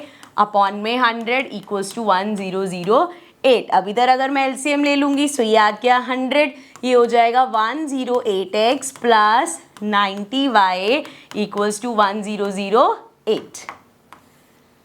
अब ये हो गया 108x plus 90y equals to 1008 और साथ में 2 0, ठीक है, ये हमारी इक्वेशन आ गई। अभी इसको फर्दर हम 3 से और डिवाइड कर करके छोटा बना सकते हैं, छोटी बना लेते हैं इक्वेशन पहले ही। अगर मैं इसमें से 3 कॉमन लूँ, भाई देखो 3 के टेबल में 10 की जगह आएगा 3 × 9, 18 आएगा 6 पे, 36x plus 30y, then we have 10 की जगह 3 × 9, ये आएगा 10, फिर 3 × 9, 18 आएगा 6, 0 0, फिर से 3 कॉमन मिल सकता है, सो ये आ गया 1 2, 12x plus 10y equals to 1 1 2 0 0, अब 2 कॉमन मिल जाएगा, सो ये आ गया 6x प्लस 5y, दिख रहा है ना क्या, कॉमन ले लेके मैं इसको छोटा कर रही हूँ बस, और 2 के टेबल से इसको करेंगे 2 5 = 10 6 0 0, सो ये आ गई मेरी पहली इक्वेशन, जिसमें क्या है मेरे पास 6x plus 5y equals to 5600, ये आई फर्स्ट इक्वेशन। अब सब कुछ रिवाइज होगा, सेकेंड केस पे चलते हैं। चलो भाई केस नंबर 2, जिसको यहाँ कंफ्यूजन थी सारी कंफ्यूजन हट जाएगी। अब क्या करें भाई, सारी है हमारी x और ये है y। चलो अब देखो भाई क्या बोला है, साड़ी को अगर 10% प्रॉफिट, मतलब साड़ी का प्राइस x प्लस 10% x का, यही होगा ना भैया, सो प्रॉफिट है ये इसलिए प्लस होगा, प्लस स्वेटर के पैसे, स्वेटर कितने का था y, अब बेचारा स्वेटर हमें डिस्काउंट पे देना पड़ा, तो भैया था तो 1000 रुपये का, लेकिन इस 1000 पे मान लो 8% मैंने डिस्काउंट दिया, तो 8% किसका, y का, ठीक है। तो अब मुझे कितने पैसे मिले, टोटल पैसे मिले 1028, ठीक है, यहाँ तक क्लियर। अब तो इक्वेशन बनानी है, प्रॉफिट वाला प्लस किया, डिस्काउंट वाला माइनस किया, क्योंकि जब मैं कोई चीज़ प्रॉफिट पे बेच रही हूँ तो मेरी 1000 रुपये की चीज़ भी भैया मैं आगे 1200 1500 की बेच सकती हूँ, लेकिन जब मैं कोई चीज़ डिस्काउंट पे बेच रही हूँ तो मेरी 1000 रुपये की चीज़ भी मैं 600 700 500 ऐसे बेच रही हूँ, ठीक है, इसलिए माइनस। चलो आप आ जाओ, अब इधर यहाँ पे एलसीएम लिया 100, ये आ गया 100x प्लस 10x एंड ये हो जाएगा प्लस, अगेन यहाँ पे आएगा 100, तो ये हो गया 100y माइनस 8y, ठीक है, इक्वल्स टू 1028। सो ये हमारा हो गया 100x प्लस 10 110x अपॉन में 100 एंड प्लस इसको करेंगे, सो ये आ जाएगा 100 में से 8 माइनस करो, ये आ गया 92y अपॉन में 100 इक्वल्स टू में 1028। अब यहाँ से अगर मैं इसका एलसीएम ले लूँ, ये हो जाएगा 100, ये आ गया 110x plus 92y equals to 1028। चलो इसको करें, ये आ गया 110x plus 92y equals to 102800, ठीक है। सो अगेन यहाँ पे देखो, अब हम इसको कैसे रिड्यूस कर सकते हैं, 2 के टेबल से करते हैं सबसे पहले तो स्टार्ट। सो वैसे ये नहीं 11 से तो नहीं होगा, 2 के टेबल से अगर इसको करें तो ये आ जाएगा 5x प्लस यहाँ से करेंगे तो ये 4 और ये 6 और ये आ गया हमारे पास 51400, फिर से 5 से कर सकते हैं, अब तो किसी से भी नहीं कर सकते भाई। सो ये आ गया 55x plus 46y equals to, यही आ गई हमारी इक्वेशन, इसको नाम दे देते हैं इक्वेशन 2। चलो अब चेक करें इक्वेशन 1 और इक्वेशन 2, ये तो बेचारी इतनी छोटी बनाई थी, वो हमारे पास इतनी बड़ी इक्वेशन है। सो अब इसको सॉल्व करते हैं। अब देखो यहाँ पे अगर मैं सोचूं कि यार ये तो बहुत बड़ी बड़ी, एक बड़ी इक्वेशन है एक छोटी इक्वेशन है, इसको सब्स्टिट्यूशन से करते हैं।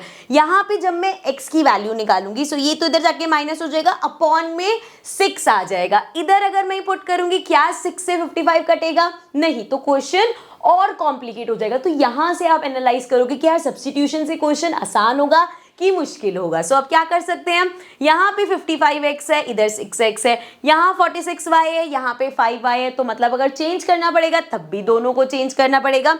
तो चलो ये कड़वा घूंट पी लेते हैं और यहाँ पे इसको मल्टीप्लाई कर देते हैं 55 से और इस पूरे को मल्टीप्लाई कर देते हैं 6 से। इससे क्या होगा, हमारी x वाली टर्म सेम हो जाएंगी। इसको करें अगर हम, सो 55 इंटू 6, 6 5 जा 30, 6 5 जा 30, 33। सो ये हो गया 330x प्लस 55 को 5 से करेंगे, सो ये आ जाएगा 5 5 जा 25, 5 5 जा 25, 26 27। सो ये आ गया 275y इक्वल्स टू 56 और 55 को मल्टीप्लाई करो, ये आ जाएगा 6 5 जा 30, 5 5 जा 25, 26 27 28। फिर से 5 से करेंगे 280 आ जाएगा। सो ये तो हो गया 0, यहीं लिख दूँ डायरेक्ट, ये हमारे पास आ गया 0, ये आ जाएगा 8 और ये हो गया 8 9 10 और ये आ गया 2 3 3 0 8 0। सो ये आ गई हमारे पास। चलो इसको बॉक्स बनाने की जरूरत नहीं है, इसको रब कर देती हूँ फिलहाल मैं। सो ये एक इक्वेशन आ गई। अब चलते हैं उसको 6 से मल्टीप्लाई करने। सो यहाँ पे देखो ऑल्सो ये हमने 55 और 56 को किया, साथ में 2 जीरोस भी हैं, तो वो 2 जीरो लगा देते हैं। इधर चलते हैं, 6 को 55 से करो, ये तो सेम ही आएगा, 330x आ गया हमारे पास, प्लस 46 को करते हैं 6 से, 6 6 जा 36, 6 इंटू 4, 6 4 जा 24, 25 26 27। सो ये आ गया 276y इक्वल्स टू, अब हमें करना है 514 को 6 से करते हैं, 6 4 जा 24, 6 7 8, 10 6 5 जा 30। सो ये आ गया 3084, लेकिन साथ में 2 जीरो। ठीक है, अब इसको कर देते हैं रब। अब यहाँ पे इसके नीचे ये वाली इक्वेशन लिख लो, क्या है 330x plus 275y equals to 30800 और यहाँ पे कितना है, ये 3 जीरो क्या है, 308000। रुको तो ढंग से लिखती हूँ मैं, 3080 और 2 जीरोस। ठीक है, चलो अब इसको सॉल्व करेंगे। दिख रहा है x की टर्म्स हमारी सेम हो गई, चेंज कर दो साइन, माइनस माइनस माइनस, ये कट गया, प्लस माइनस माइनस, तो यहाँ पे क्या बचेगा 1y, यहाँ पे प्लस माइनस माइनस, तो ये गया 0 0, 4 में से 0 गया 4, 8 में से 8 गया 0, ये तो पूरा 0 ही हो जाएगा, तो बेसिकली 400 ही बचा हमारे पास। सो क्या आ गया, y इक्वल्स टू 400, y की वैल्यू आ गई हमारे पास 400। अब जरा देखिए यहाँ पे पुट कर लेते हैं, सबसे छोटी इक्वेशन यही है हमारे पास, यहाँ से हम निकाल लेते हैं अपनी x की वैल्यू। सो ये क्या है हमारे पास, we have 6x plus 5y कितना है 400 इक्वल्स टू 5600। सो ये हमारा हो जाएगा 6x प्लस 5 4 जा 20, ये आ गया हमारे पास 2000 और ये आ गया 5600। सो 6x इक्वल्स टू हो गया 5600 माइनस 2000। सो ये हो गया 0 में से 0 गया 0, 0 में से 0 गया 0, 6 में से 0 गया 6 एंड 5 में से 2 गया 3। सो x हमारा हो जाएगा अपॉन में 6, 6 6 जा 36, तो ये आ गया हमारे पास 600। सो x आ गया 600 और y आया है हमारे पास 400। सो यहाँ पे प्राइस था, साड़ी है 600 रुपये की, स्वेटर है 400 रुपये का, जाओ ले लो, सस्ता मिल रहा है। ठीक है, समझ में आ गया। चलें आगे। अब लास्ट हमारा जो क्वेश्चन है वो है, ये केस बेस्ड स्टडी लिए, बट ये बेसिकली फेयर वाले क्वेश्चन होते हैं और ज़रूरी नहीं है, ये इसका ना कंसेप्ट समझ लेना, ज़रूरी नहीं है कि ऐसे ये फेयर में भी है। कभी ऐसा आ जाता है कि कोई बुक है, मतलब एक देंगे जो फिक्स्ड प्राइस होगा और एक देंगे एडिशनल प्राइस, वो टैक्सी का फेयर हो सकता है, वो हमारी लाइब्रेरी से ली हुई बुक का रेंट हो सकता है, और इसको मेस का खाना है, भैया फिक्स प्राइस इतना देना ही है, साथ में एडिशनल जितना आप ले रहे हो उतना। सो इस टाइप में ये चेंज रहता है। आपको अगर यहाँ कंसेप्ट समझ आ गया तो वो वाले सारे क्वेश्चंस कर पाओगे। चलो स्टार्ट करते हैं, मजेदार क्वेश्चन होता है ये। ठीक है, the taxi charges in a city consist of a fix charge together with the charge for the distance covered for a distance of 10। अच्छा ठीक है, अब यहाँ पे क्या बोला है कि एक टैक्सी है, ठीक है, आप किसी जगह पे हो, आप वहां पे टैक्सी में बैठने का एक फिक्स चार्ज है। मान लो कि भैया आपने टैक्सी करी है, 50 रुपए तो आपको देने ही पड़ेंगे। उसके अलावा जितने किलोमीटर, भैया किलोमीटर के हिसाब से है ना, आप कोई समझ लो 10 किलोमीटर जा रहे हैं तो 50 रुपए तो देगा ही, साथ में 10 किलोमीटर के मान लो 10 रुपए पर किलोमीटर है या 5 रुपए पर किलोमीटर है। सो 5 इंटू 10 कितना हुआ 50, और तो वो कितना देगा 50 100 रुपए देगा। इसी तरीके से मान लो कोई 20 किलोमीटर जा रहा है, ठीक है, सो भैया 50 रुपए तो आपको देने ही पड़ेंगे मेरी टैक्सी में बैठोगे तो। इसके अलावा आपको मैं 20 किलोमीटर लेके जाऊंगा, हर किलोमीटर के 10 रुपए हैं, सो 20 इंटू 10 तो 200 रुपए ये बने आपके, और 50 रुपए आप वैसे ही मुझे दोगे, ठीक है, क्लियर है। सो ये इस तरीके से होगा क्वेश्चन। आओ अब समझते हैं, पढ़ते हैं question. So the taxi charges, अच्छा ये पढ़ लिया हमने। For a distance of 10 kilometre, पहली बात तो लेट कर लेंगे, क्या लेट करेंगे, लेट दो चार्जेस है, अब एक तो फिक्स्ड वाला और एक पर किलोमीटर वाला। सो लेट कर लिया हमने कि जो फिक्स चार्ज है, so let the fix charge be x, वो तो एक्स है, मतलब एक्स रुपीज तो आपको देने ही है अगर आप टैक्सी में बैठोगे। इसके अलावा जो एडिशनल चार्ज है वो हमने बोल दिया वाई रुपीज है, ठीक है। आप देखो जरा, for a distance of 10 kilometre the charge paid is 165। अब कोई बंदा आया और उसने 10 किलोमीटर ट्रेवल किया, ठीक है। अब इस 10 किलोमीटर में उसको भैया फिक्स एक्स रुपीज तो देने ही है, प्लस जितना भी एडिशनल चार्ज है इंटू 10, मतलब 5 रुपए पर किलोमीटर है, 10 इंटू 5 2 रुपए पर किलोमीटर है, 10 इंटू 2 10 रुपए पर किलोमीटर है, 10 इंटू 10 यही होगा। सो 10 इंटू वाई हो जाएगा जितना भी एडिशनल चार्ज है। सो उसने पे कितने करे, उसने पे करे हैं 165 रुपीज, ठीक है। इक्वेशन में कोई दिक्कत नहीं है, ये हो गई हमारी फर्स्ट इक्वेशन। सेकेंड इक्वेशन में क्या बोल रहा है, सेकेंड वो बोल रहा है and for a journey of 18 kilometre. अब किसी ने 18 किलोमीटर की जर्नी पे कितने पैसे दिए 277, मतलब एक्स रुपीज तो इसने भी दिए होंगे, ये तो फिक्स ही है।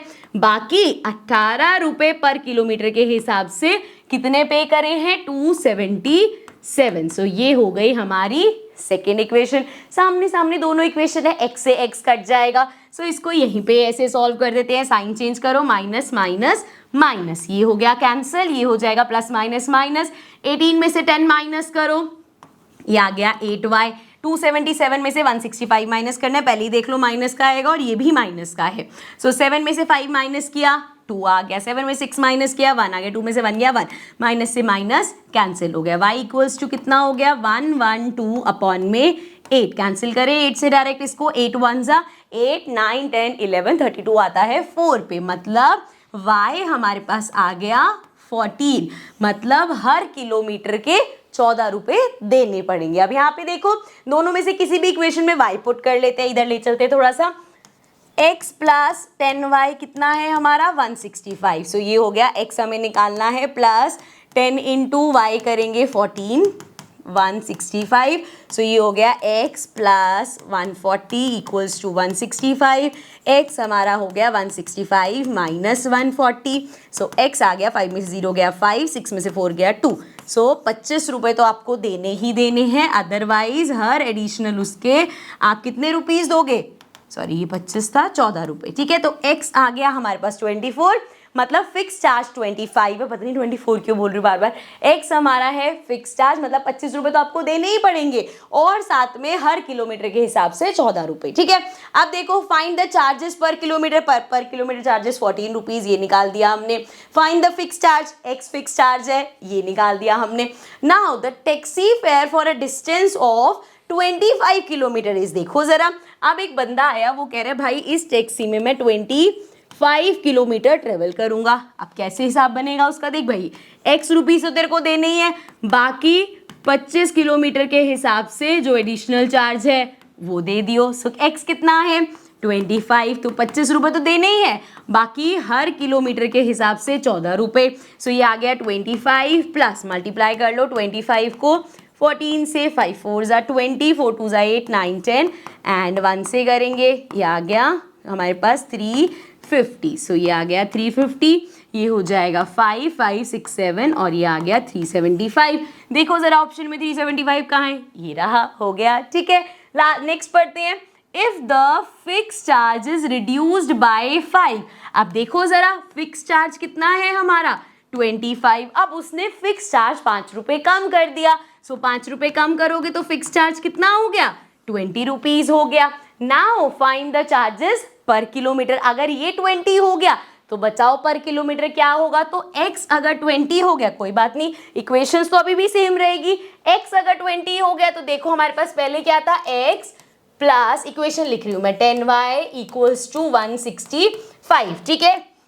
अब अगर x हमारा 20 हो गया तो y क्या आएगा, निकाल रहे हैं यहाँ से हम, ये हो गया 165, सो 10y इक्वल्स टू 165 माइनस 20, मतलब ये आ गया 145 एंड y आ गया हमारा अपॉन में 10 मतलब 14.5। सो भैया अब वो एडिशनल चार्ज कितना लेगा 14.5 कर दिया उसने, ठीक है।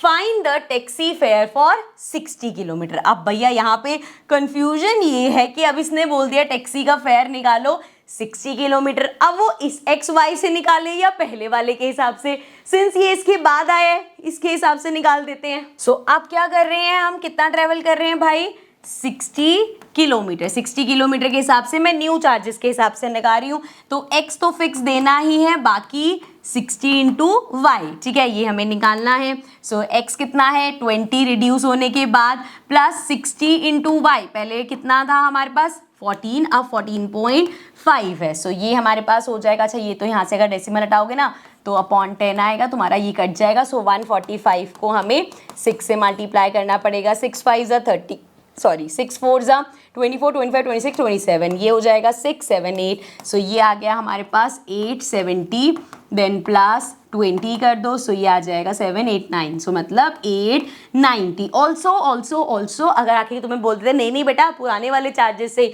सो क्या होता x प्लस 60y होता तब x क्या था हमारा 25 प्लस 60 इंटू 14 हो जाता फिर, सो ये आ जाएगा 25 प्लस 6 इंटू 14 कर देते हैं, सो 6 4 24, 6 7, अरे यार सॉरी 14 6 84 करना था हमें, सो ये आ जाता है 840 एंड इसमें ये प्लस होता तो ये आता 5 देन 4 5 6, सो ये आ जाता 865 अगर ओल्ड चार्जेस पुराने वाले, और ये है अगर न्यू चार्जेस होगा तो इतना, ठीक है, क्लियर है, समझ में आ गया।